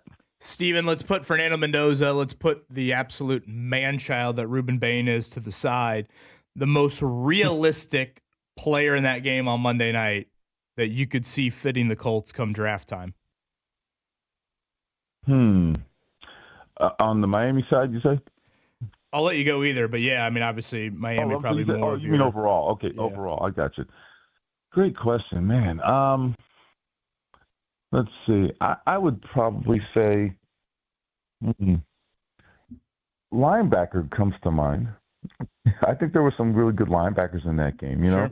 And I think you could take your pick, but I think when you have good linebacker play, and there were some plays made by linebackers in that game, it's something we haven't seen enough of, right? I mean, we have seen, you know, I think back to like Zaire Franklin making that play against the Chargers down the seam in the end zone. Great play, right? I mean, but we also didn't get enough of that, you know, not nearly enough of that. And I think if you have linebackers making plays, when you have lacked it can be such a boost to your defense. In the middle of the field, was either team really having a ton of success in the middle of the field? And maybe that's a product of the linebackers having a good game. You know, I don't know. It's just something to think about. I don't know. So I'm not answering your question directly there, but those are my thoughts there. Always sidestepping questions, Stephen Holder. You're a politician, never seen one. Yeah, and I don't ask hard questions either, apparently. So I don't know. It's just Well, no, you're supposed to change the direction of a multi-billion-dollar franchise that you do not work for. But you know, Carly Earthday just never listens to me. I just don't understand it. But anyway. I will say this though, on the Colts front, sticking with that theme, Holder. When you look at free agency beyond Daniel Jones and Alec Pierce, what other players come to mind when you think of, okay, this guy needs to be staying or going? Well, I mean, they don't have I guess they have a decently long list of free agents, but it's not. I don't think it's necessarily like a franchise-changing year for free agency-wise. I mean, I think Kwity Paye is one of the bigger ones. Why am I blanking on who the free agents are right now? Nick Cross, Kwity Paye, Braden Smith. Like, right. How much do you reload? I guess is the question. I don't know that it's going to be like you remember a couple of years ago, and Chris Ballard was like, everybody's getting signed, and they did. They re-signed just about everybody, if I recall, and this will not be that, and frankly, it shouldn't be. I think they need to shake the roster up at least a little, not just for the sake of shaking it up. That's not what I'm saying. I'm saying because they need to progress, right? I mean, if you haven't gotten it done, you got to shake things up. So I anticipate that there will be some hard decisions made in free agency. Like I mentioned, Kwity Paye, for example. I think with Kwity Paye, I like Kwity Paye as a piece of your pass rush, but he's not a premier piece of that pass rush, right? So, If for example he goes out there and he finds there aren't any takers for big money and he comes back and you get him cheap, okay, great. But you need to be augmenting that pass rush and that front seven generally. So Nick Cross, you mentioned him. He is a tricky one because I think safeties are a position where you're probably not going to allocate a lot of money, particularly after investing in Cam Bynum. I'm very interested to see if they are willing to go above their budgeted price for Nick Cross, even though I think he's a very good player. I think the argument for the Colts, this is just me talking, the argument for the Colts conceivably could be, well, he's replaceable, right? I mean, because safety is just a low-value position. This is not me saying this. That's the NFL says that, right, based on how they're paid, frankly. So I'll be interested to see. I think that's probably the trickiest one in my book. You mentioned Braden Smith. Look, he's had a great run, but they can replace him. They do have options on the roster. So if he's ready to move on, or if the money doesn't make sense, they have the ability to move on there too as well. Stephen, thanks for getting home safely. We always appreciate that. Who knows? Maybe we get a national championship rematch next year. You can try again. Hey, I'm here for it. All right, buddy. Have a good one. Thanks so much as always. All right, see you guys. Stephen Holder, The Athletic, joining us here on the Payless Liquors hotline. Man, how cool would that be? Get a rematch next year. Do it again. Not cool for my fandom. Don't know if anyone in our market needs to see Miami outside of Stephen Holder. Real one. I'll let Kevin ruminate on that one. We've got a special treat for you guys, Indiana fans. A way for you to commemorate this national championship. It comes your way next at 93.5 and 107.5 The Fan.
You're listening to the Fan Morning Show on Sports Radio 93.5 and 107.5 The Fan.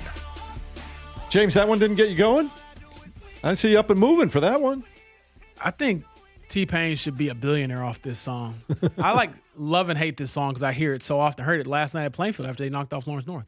Jesse McCartney body language with T-Pain Mark at some point. That's how that goes. Everybody's in a good mood around here. Well, most people. There are some Purdue folks that probably just plugging their ears right now. But the Indiana Hoosiers are indeed the national champions after a 27-21 win over Miami night before last. We all know that.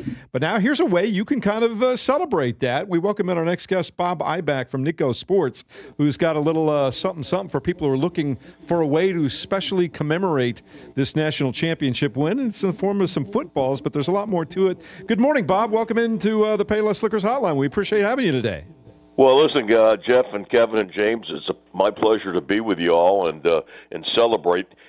In my sports career, I was telling your producer off the air, I spent 10 years with the Chicago Cubs, and we almost got there in 1984. I was up in there. I was one of the executives with the Cubs, did public relations. I was Dallas Green's assistant. And so I remember in 2016 what happened when the Cubs finally won after 108 years.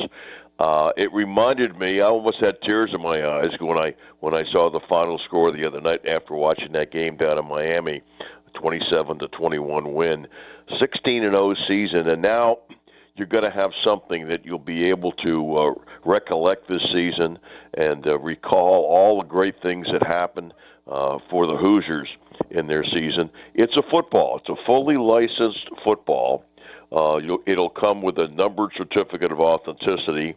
It sells for only $129.95, and in a moment I'll give out a toll-free number and a website how you can get this, but you better jump on it quickly. We just kicked it off late yesterday, and the phone line had just been lit up.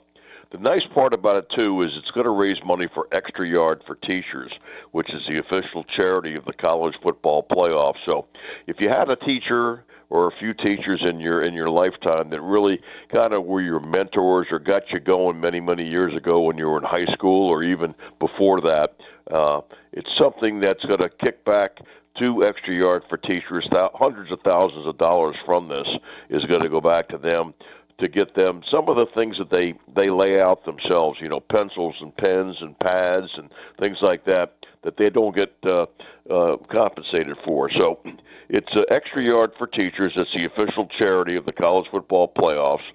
The football, I'll quickly describe what it looks like. It's got some really cool logos and information on the various panels embossed on it. It's a special process that'll keep it fresh looking for years to come. The top panel has the outlay of the undefeated 16-0 season. Every game on there with the scores, the opponents, dates, right next to an Indiana helmet logo. The panel right below that has Indiana Hoosiers football facts, the logo, and their history. And then, of course, the last panel has the Big Ten championship logo on there, the score of the opponent, right next to a helmet logo. It's exclusive to Nico Sports. Again, only 5,000 of these will ever be produced, and it's $129.95 to get these. Now, here's the toll-free number and the website that you can call or go to.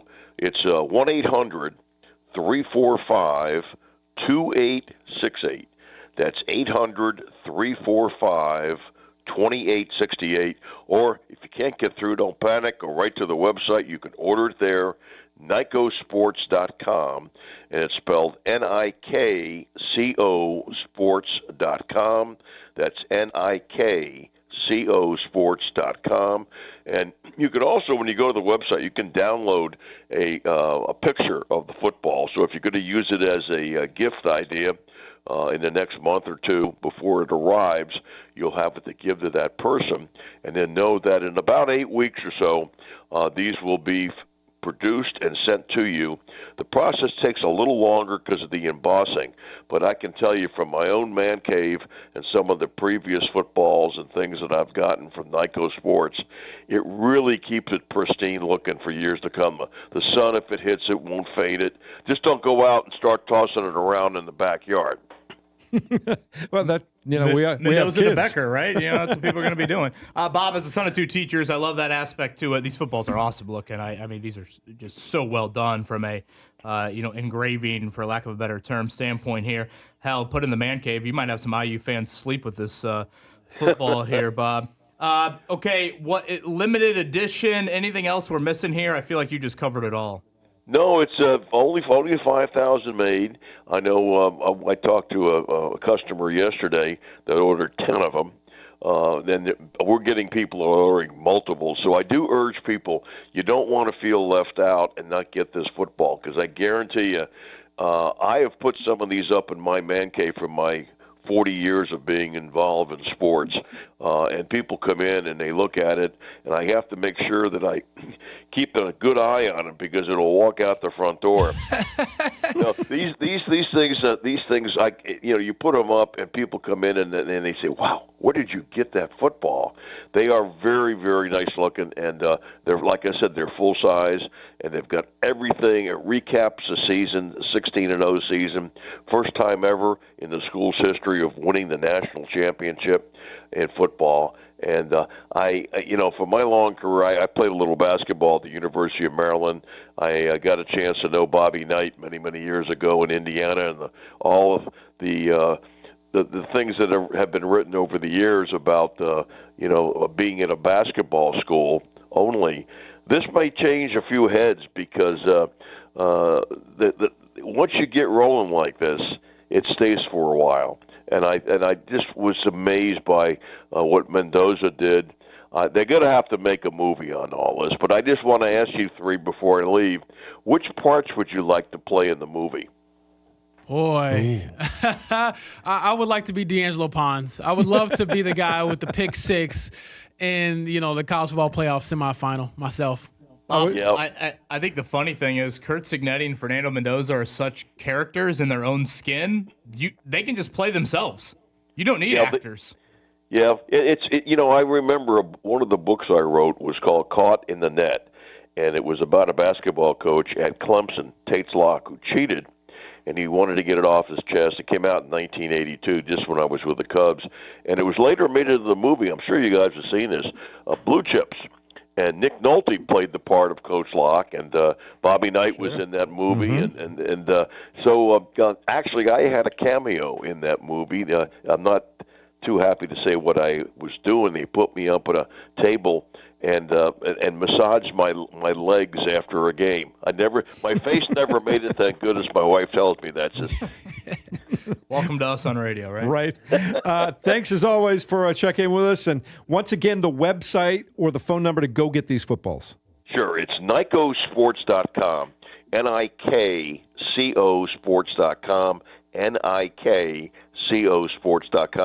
or call 800-345-2868. That's 800-345-2868. And it's $129.95. You'll get that numbered certificate of authenticity. And it's a full-size football, and only 5,000 of these will ever be made. So don't miss out. Do this soon, because this will sell out very quickly. Thanks, Bob. Good to talk to you, and we'll look forward to seeing these footballs, man. Okay, you guys all have a good day down there, okay? You too. There you go. A little chance to celebrate the national championship. Put something up. Your man cave that you got building forever over there, James. Yeah, I'll cover the man cave when I get the house that has the cave in it. I don't know. No man cave in the apartment so far. All right. Coming up in a moment, we will continue our big day of guests coming your way. Rick Carlisle comes your way at 9:30, but a very special Fernando Mendoza-related guest coming up next. Yeah, Kevin. Dave Dunn, the high school coach down there at Columbus High. We had him on right before the Heisman ceremony. Enjoyed the conversation with him, and we'll chat with him next. All right. That's coming your way next. 93.5, 107.5 The Fan.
listening to the Fan Morning Show on Sports Radio 93.5 and 107.5 The Fan. The body language of Fernando Mendoza certainly was joyous on Monday night. Let's head to the Payless Liquors hotline. We appreciated his time. About a month and a half ago, Dave Dunn, the high school coach down there at Columbus High, we heard a lot about this high school and saw a lot of Dave Dunn, honestly, over the last few weeks and few months. Coach Fernando Mendoza, and he was in the building on Monday night, and he joins us now. Coach, first off, thank you for the time. Secondly, that had to be pretty darn cool watching Fernando Mendoza get it done there on Monday. Thanks for having me. Definitely was it was a surreal experience to be able to watch him have such success on a national stage. It was pretty neat. Was the QB draw in the playbook on 4th and 5 at Columbus High? It was. He's much better at running it now, though. Well, now I need to dig into why is he much better at this? Did he not run straight or something? What were the issues back in the high school days? He was not his body wasn't as filled out as it is now. He's just a much better runner now. He's just gotten so. That's probably one of the things. He could always throw the football. He was kind of tall, skinny, and a little gangly. Is probably the best way to put it when he was in high school. And just a much better runner now. He's got more strength in his run game. So I saw after the game, his mother, Elsa, was talking about that run, and she was like, well, I'll have a conversation with him and remind him he's not a running back. So did you ever get any text from Mama Elsa like, hey, my boy is, keep him safe out there? 100%. The younger brother, because I coached both the brothers. The younger brother actually in the state championship game rushed for 160 yards and won the game for us, and everybody was happy except for the mom. That is great. That's the voice of Dave Dunn, the head coach at Columbus High. Again, we had him on right before the Heisman Trophy ceremony. Dave, what was that experience like for you to go up there and obviously see Fernando win the Heisman? Being from I grew up in the tri-state area, so being from the Northeast, be able to get an opportunity to go home and see one of your ex-players win the most prestigious award, kind of in my backyard, in the sport of football. It was a pinch yourself moment. Someone asked me, "Are you going to go to the ceremony?" I'm like, "Heck, how many Heisman Trophy candidate or winners do you think I'm going to coach?" So of course I'm going. I think you mentioned this to us back a month and a half ago, but I kind of want to double back on it. James, I asked you about, his mother, but, his father, as we've seen, was a player there, and, him and Mario Cristobal on the same team. And I think you mentioned to us back in December how you felt like your message always aligned with Mr. Mendoza's message. And that's typically, not always a given when it comes to the parents of the kids that you coach. What was that relationship like for you with the Mendoza parents? It's really special. The mom is an amazing person, and the dad and myself have the same belief in how football should be played. He was an offensive lineman, and I'm always a big believer that, toughness wins football games. And so there was no, kind shoulder for him to lean on is probably the best way to put it. He was getting tough coaching here, and he got tough coaching at home. So I think in the long run it helped him out. Coach, when you look at just the totality of the season, how remarkable is it from your perspective, knowing that, again, you made the joke about, I don't know how many Heisman Trophy winners I'm going to coach, but let alone a Heisman Trophy winner, but he led the first team to go 16-0 since the 1800s with Yale. So putting all that into perspective, when you're standing there after the game on the field, what's going through your mind? It was really a testament of how hard he works. And I kept thinking every time he moved up a level or moved from one program to the next, he just got better and helped elevate that program. So in some ways it's not shocking because that's what he's done. But this, at the end of the day, winning the Heisman Trophy, going 16-0, winning a national championship in your own backyard against a school that you always wanted to go to, those stars will probably never align ever. Again, that's Dave Dunn, the head coach at Columbus High, and he's with us here on the Payless Liquors hotline. That game, I think it's probably fair to say Indiana maybe didn't have their best stuff. But, Coach, what can you say about, when the game was on the line, it wasn't necessarily the right arm of Mendoza that makes the play. It's the toughness, the wherewithal. He described that play of like it wasn't maybe the greatest look that they got pre-snap, but he knew he just had to kind of go with it. Sometimes maybe what you draw up in the X's and O's isn't exactly how it plays out. What can you say about maybe him outside of, again, just the great right arm of what he showed there in that moment? I think he's the type of young man that he's going to do whatever it takes for his team to win, and he would be fine handing the ball off, every play that drive. If, obviously didn't play out there, but if he handed the ball every play that drive and somebody else scored a touchdown, he would have the same reaction as he did after scoring the winning touchdown by himself. He's a very selfless young man and a great teammate. I think we're talking about the running game. I think that literally it's part of his game that has improved a lot and has made him, the special player that he is today. You got some Yellow Jacket gear in the closet now with Alberto seemingly heading there next year? Well, I told him, I said, so does this mean I get rid of the Cal gear that I got from Fernando, the IU gear I got from both you guys? Now I gotta clean out the closet again and go with the Georgia Tech gear. Well, I don't know. You might need some Raiders gear here pretty soon with the number one pick on the way for Fernando. True, that's true. One of my best friends is a Jets fan, and he was hoping that the Jets can finagle him, and doesn't look like it's going to happen. No, they're going to have to be giving up some precious picks if they're going to climb above the Raiders. Dave, I know it's been crazy busy, and we really appreciate your time now a couple times here throughout the season. Seems like such a special, special kid, great family, and thanks for providing some insight on that. Thanks for having me, guys. I really appreciate it. The high school coach to the Mendoza brothers, Fernando, and, of course, Alberto. That is Dave Dunn there from Columbus High. And, again, I remember he kind of shared that. I don't want to turn this into a parental high school parent conversation here, James, but let's do it. I got takes. That aspect to it, and certainly when his father is a prominent football player, I think it's fair to say as well, it probably helps the cause there. But from afar, I'll say it would be a dream if any of my three children grow up to be what Fernando Mendoza really exemplifies, frankly. Absolutely. I mean, the guy said a curse word in his post-game interview, and we all were like, oh, my God, it's the first time he ever cursed in his life? Is he allowed to do that? Because he's held up this image that it is curated, but it's also pretty real when you get to know the person and hearing other people describe him as well. So as long as those guys follow him in the locker room, he's got a bright future ahead of him. My sister-in-law was traveling back. Her family did like a little extended vacation with a 3-day weekend, and they were traveling back, and they were on the flight home with, have you guys seen the Bloomington priest that blessed the Heisman Trophy? I did see this.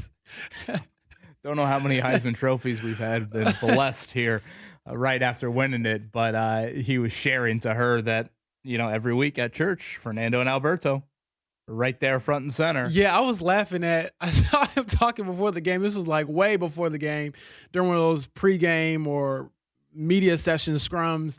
And someone clipped it together and he says, I am Catholic, I'm a Catholic man. And they just clipped that part. And I just got a kick out of that because he does carry himself with certain values. But I will say, again, this is the cynic in me. God is the biggest bandwagon fan of all time, because I promise you there were some Miami fans praying on the other side as well, and they didn't get what they wanted in the end.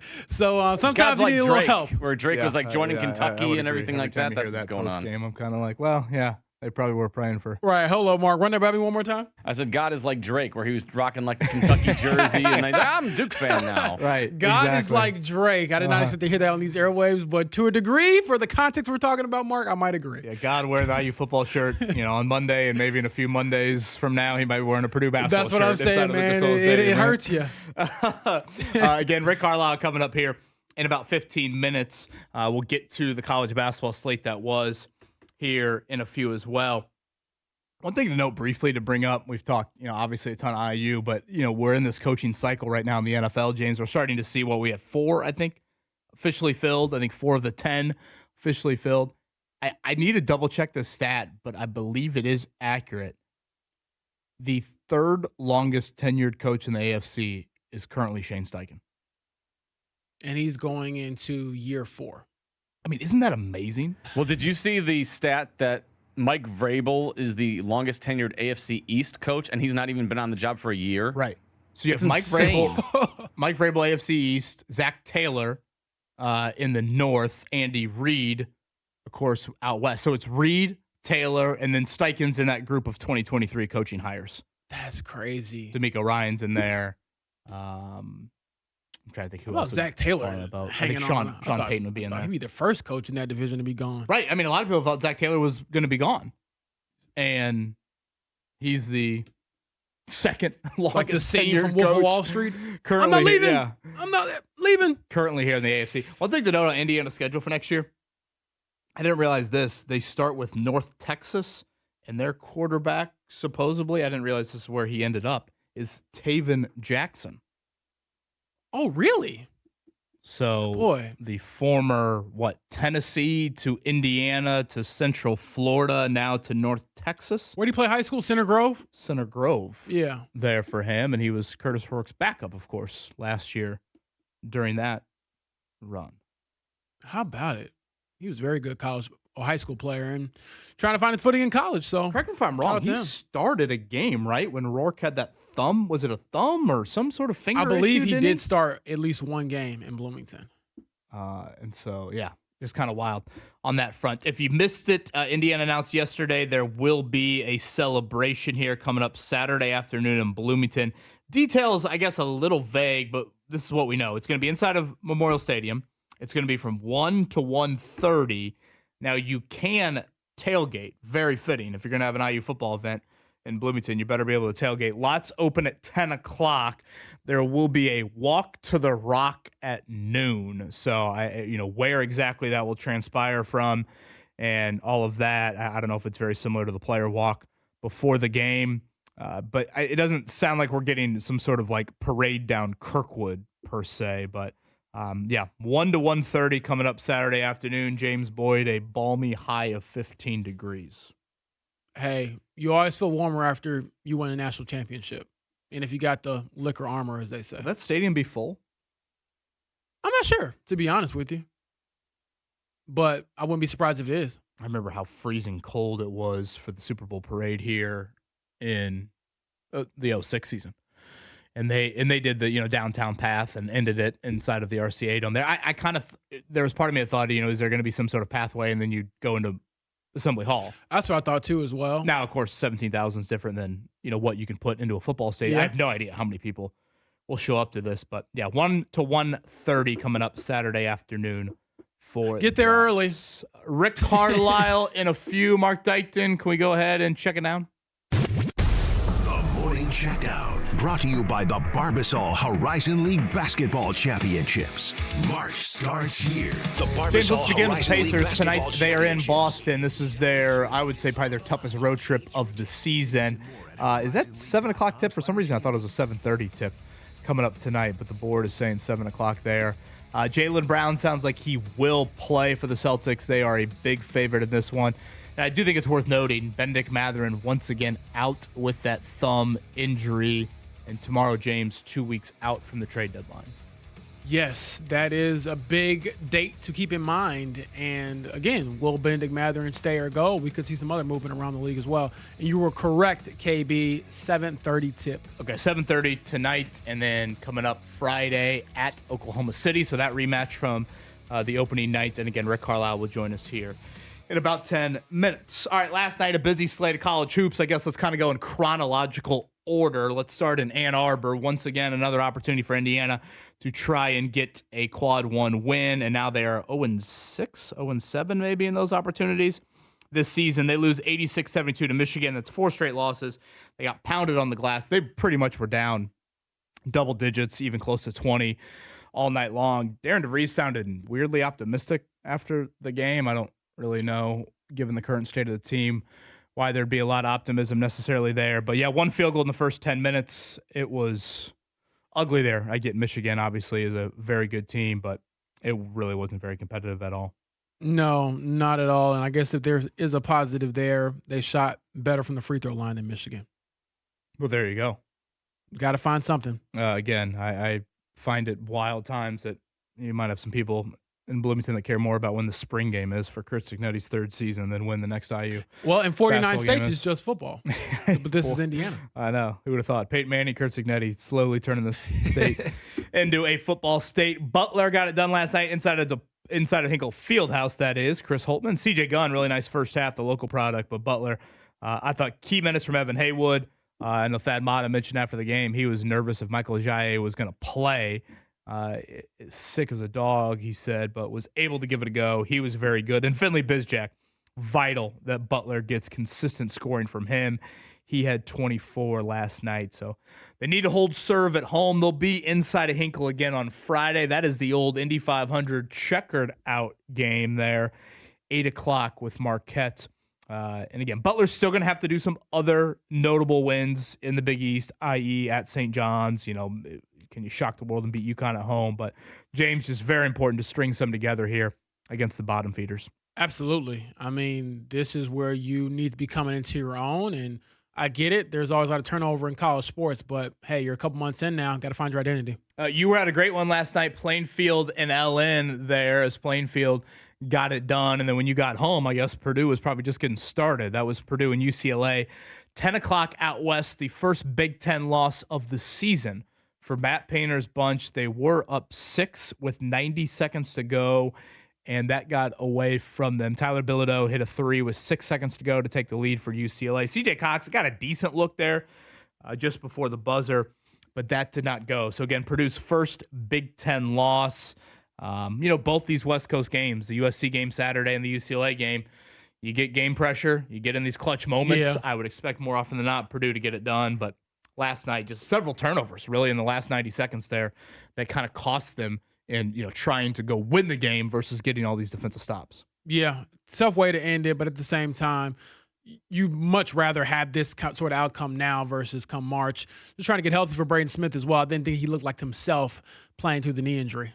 So a game for Purdue before Indiana. That's next Tuesday down there in Assembly Hall.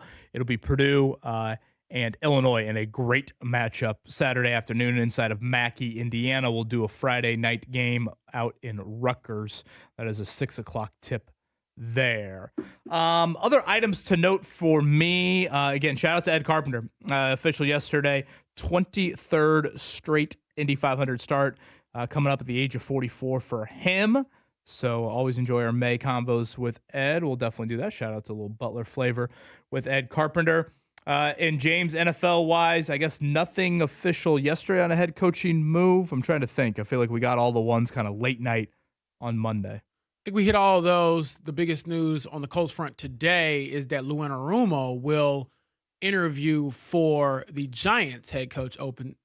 And, of course, Anarumo is currently the Colts defensive coordinator. The Bills as well. We will await that. Again, the Buffalo opening, of course, made it 10, and we're now down to, I believe, 6. I'm sorry, Mark. Did I get that wrong? You said Giants. I'm Bills. sorry, the Bills. The Bills. And so we'll continue to await that. All right, coming up on the other side, Rick Carlisle joins us. It is Pacers. It is Celtics tonight in Boston. Pacers head coach joins us next.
You're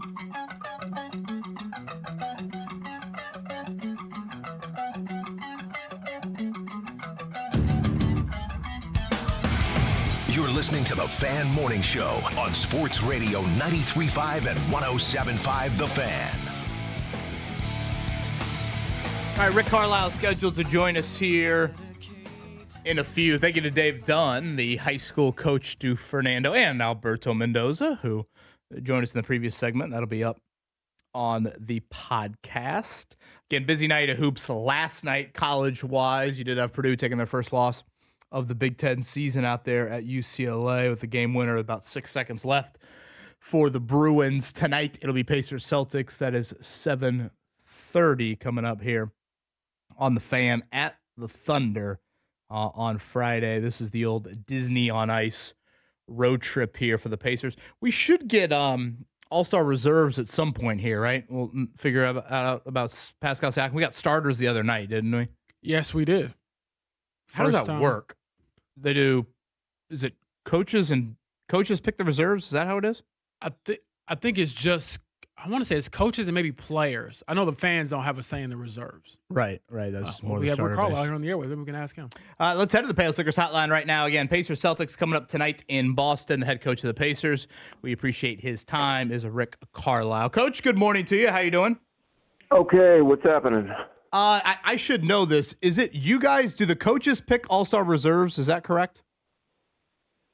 Well, I don't know the exact formula, but it's one of three parts.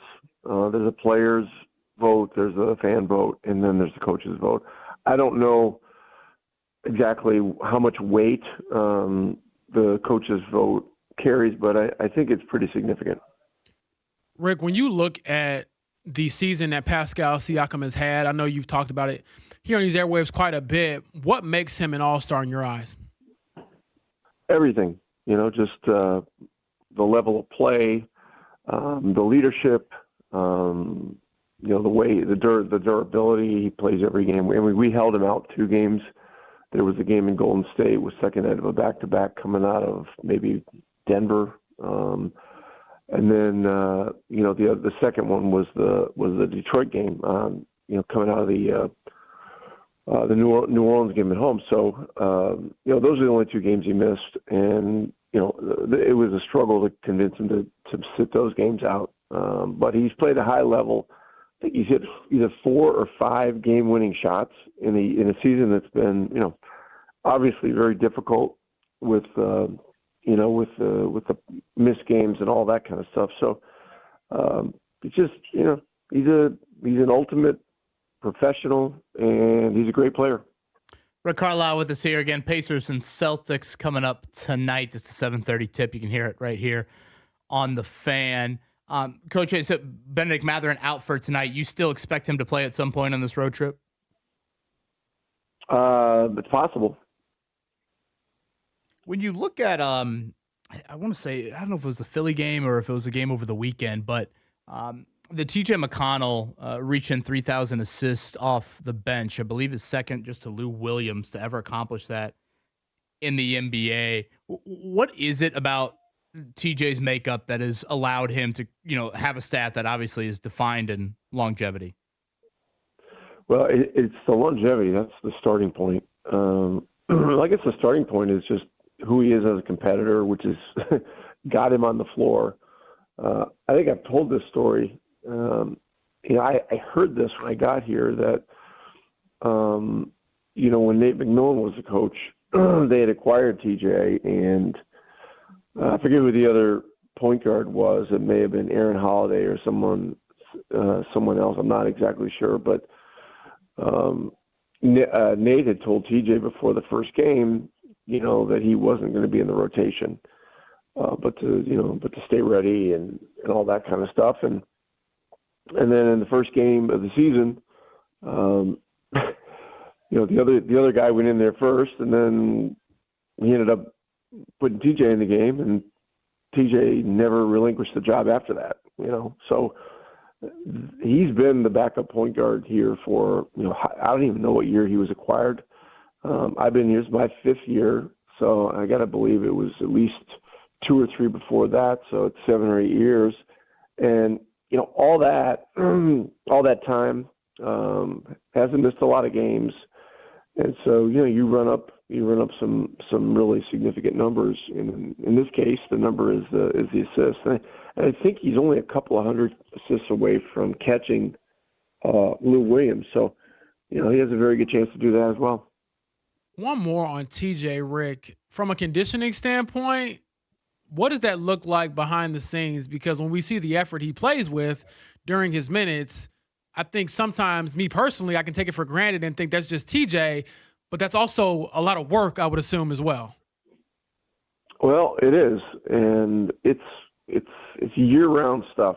These guys now, back in the old days meaning, I don't know, 60s, 70s, maybe into the 80s, players used training camp to get in shape. And now, players work out all year round. Players are more durable in many ways. And,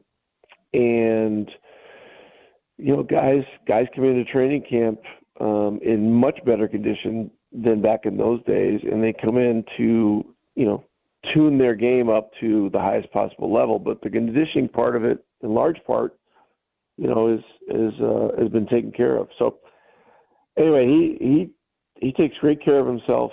Our training staff is, the best I've ever been around, just in terms of staying on top of all those kinds of things and keeping the lines of communication open like all the time. So we have a good situation here. Pacers Celtics tonight. Pacers beat the Celtics last week. Jaylen Brown just named Eastern Conference All-Star starter. It sounds like he's got a good chance to play coming up tonight. What have you seen from him specifically this season, Rick, and just the differences in, such an elite player when he is in the lineup for Boston? I mean, you said it. He's a great player. And he came up on the injury report as probable for tonight, so I think it's pretty certain he's going to play. He's a really difficult matchup problem. He can play 2, he can play 3, he can play 4. And in a lot of end of game situations, he's in there at 5. So trying to figure out how to match up with their team when they have all those skill guys out there is really difficult. So great player, and matchup wise tonight, it'll be tough. This road trip, you guys have Oklahoma City coming up on Friday, obviously the second matchup, the final matchup with them here in the regular season. I think when we spoke with you, I forget at what point it was in the offseason, but you had mentioned to us that you went back and you watched Game 7, I believe right up until Tyrese got injured. Did you ever go back and watch the rest of Game 7 throughout the offseason, or I guess even into the regular season? Yeah. What was the thought in I guess going back and watching the entire game? Well, we're a much different team when Tyrese is there playing, and that's really an obvious statement. But it was important to look at it and really hone in on the second half, because that was what this year was going to look like in large part. And it was good. It was, educational. Certainly, disappointing. The third quarter, I think we lost the third quarter by 13 or something like that, and that was kind of the decisive period that things were problematic. And then fourth, we just we kept battling and we're hanging in, but we just couldn't get close enough, obviously. So it was tough, but this has been a challenging year, but there are many positives. We have a lot of guys that are getting an amazing opportunity to step into roles that are, high level roles, high level of responsibility, high level of, everything. And these guys are experiencing growth. And, unfortunately, in many cases, growth doesn't happen unless there's pain, and pain is, for us this year, has been the challenges we've been up against with personnel being out, losing, all that kind of stuff. But we're working very diligently to keep a positive vibe on things and to approach each game with a great attitude, and that's what we're going to do tonight. Rick, last one from me. I know when we last spoke to you, you were talking about Curt Signetti and how you love his saying of production over potential. I know you didn't get a chance to watch live the national championship because you were coaching in your own right, but to see that group get it done, what kind of thoughts do you have about the turnaround he being Curt Signetti, helped engineer down there in Bloomington? Well, the game, our game was at 7. The national championship game started at 7:30. I saw pretty much the whole second half because our game was over. And, because, everybody's, not everybody, but, you get YouTube TV on your phone and all that kind of stuff. I saw everything in the second half, and even saw the end of the game. And so, no, I saw it. And it's an absolutely remarkable story, a remarkable set of circumstances. From a coaching perspective, he has what appears to be a simple formula, but the level of execution is, it's spectacular, and so it's a remarkable set of circumstances. Congratulations to him, to the program, to everyone else. And I mean, you think about it, you think about the way he came in and, the stuff with the press conference and Google Me and all that kind of stuff. It really is kind of the coaching version of Babe Ruth calling his shot. I don't know any other way to put it. I mean, it's just, it's amazing, and a lot of respect, obviously. Yeah, I think that's a great way to put it. Certainly a mindset shift he felt was needed down there, and executed it quite publicly and quite impressively. Pacers Celtics tonight. Our coverage 7:00, 7:30 tip. Coach, thank you for the time on a game day. Take care, guys. Rick Carlisle, Payless Liquors hotline. We'll end it with what is quite an experience up there in Fishers. We'll talk a little Indy Ignite next.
You're listening to the Fan Morning Show on Sports Radio 93.5 and 107.5 The Fan. Well, we talk a lot about big-time events here in the state of Indiana, great viewing experiences. It was brought up in the YouTube chat, James. This year, not only do we have the Final Four for the men coming up here in April, but D2, D3, and the NIT title game will all take place at Gainbridge Fieldhouse that Sunday.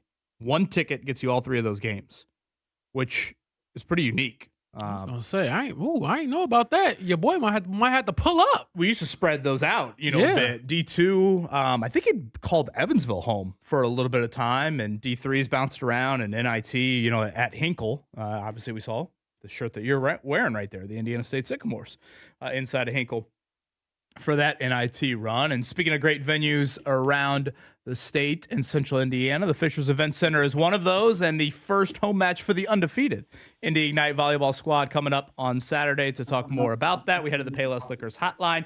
Carly Clanic joins us from the Ignite. Carly, good morning to you. How are you? Good morning. I'm doing well. It's game week this week. We got Thursday away and can't wait for home opener. So busy, but good. That is always a good thing. Tell us a little bit about Saturday night. I was able to go to the home opener last year with my sister-in-law. Had a blast. What do we got planned coming up here Saturday with the Supernovas? Yes. Well, first of all, Supernovas, we knocked them out of the championship during the playoffs last year. So definitely going to be a heated game. It should be really fun, high-level volleyball to watch.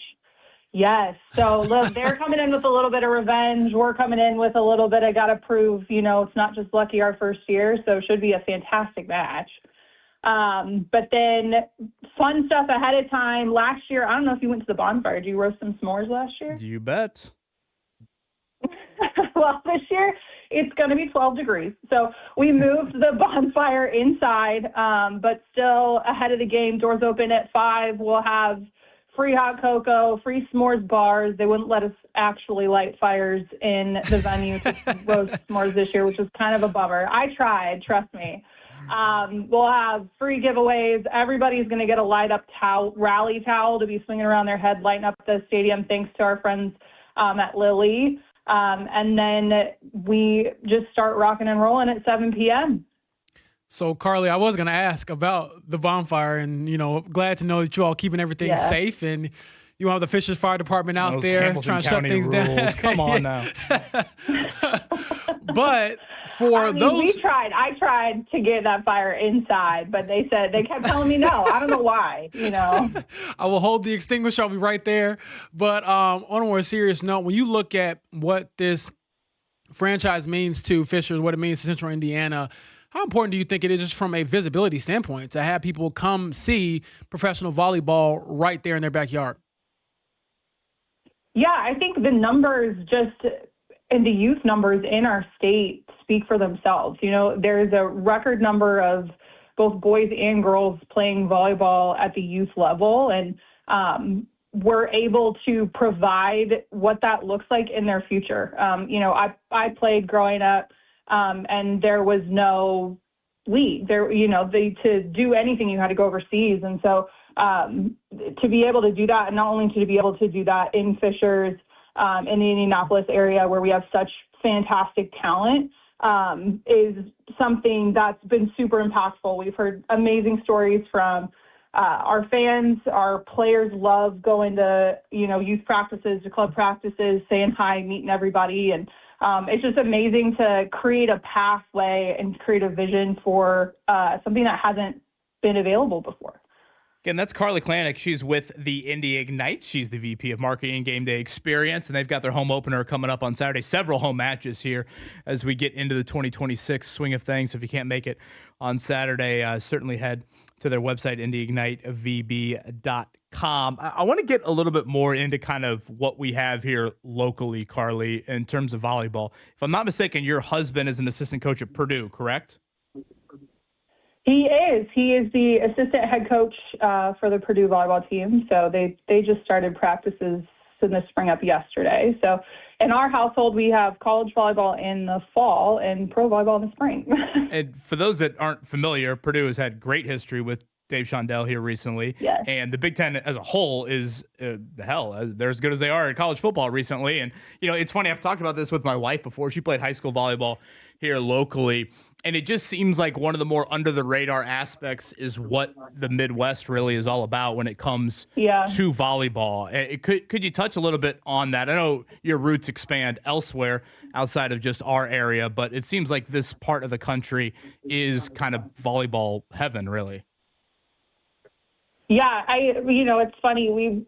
Obviously I'm married to a coach and we both played growing up, and my husband played professionally for a while. We both played in college. Like the Midwest, kind of every area of the country has its own style of ball, and the Midwest is very just like gritty and powerful. And you can see, like, if you watch Big Ten volleyball, like you said, it's the upper echelon of leagues just in general. The sheer competitiveness, like top to bottom, is unbelievable. And we've been so fortunate to be a part of Purdue's success, going to the Elite Eight this last season with my husband. And so, to be able to embody that a little bit, the nature of the people of Indy, I think shows through the nature of the game in the Midwest. Like you said, it's a little grittier. They work very hard. I know Dave Shondell's signature at Purdue is very kind of old school footwork. The hard work pays off, and that kind of blue collar feel it shows through in the Midwest kind of style of play, if that's a way to say it. For those who don't know volleyball, they hit the ball really, really hard, and they work really hard in the back row to dig the ball up. So I think, one of the fun things that one of our girls last year said is that she just digs bullets. So, she's back there and fearless and going after everything. So it's such a fun sport in general. And then, like you said, to be kind of in the hotbed here in the Midwest it's just unbelievable. And I think anyone who comes to an Ignite game and kind of experiences it firsthand, you'll know what I'm talking about. And it's unbelievable to watch. Yeah, I've heard people say that have been to high-level tennis matches. It's nothing like watching it up close. Going to a high-level volleyball match, like when I went to that Ignite game last year, it is a different animal, seeing the velocity. You get out there and dig a few balls? And the speed. Hell no. No, it'd be like those halftime shows of the NFL games. You see people fielding punts out there. Carly, we can't thank you enough. Again, Saturday night, the home opener at Fisher's Event Center. If you haven't been there, it's a great venue, first off. And, of course, the entertainment level is tremendous with the Ignite. Carly, thank you. Yes, thank you. And we're almost sold out for Saturday. So if you want tickets, make sure you get them fast. IndyIgniteVB.com. And like I said, they've got home matches all throughout the year. You've been to a Fuel game? Yes, I have. It's great. It's a great venue. Absolutely. I think HSC and Fishers played their basketball games there. Boys and girls, I think I saw this year. Mark, feel free to give me a countdown. I know we're kind of up against it. Thank you to Dave Dunn, high school coach for Fernando Mendoza. That'll be up on the podcast. Rick Carlisle, love that line about Curt Signetti. It's like Babe Ruth calling his shot. I would agree with that. That's up on the podcast as well. Everybody have a great, great Wednesday. We'll talk to you tomorrow, 7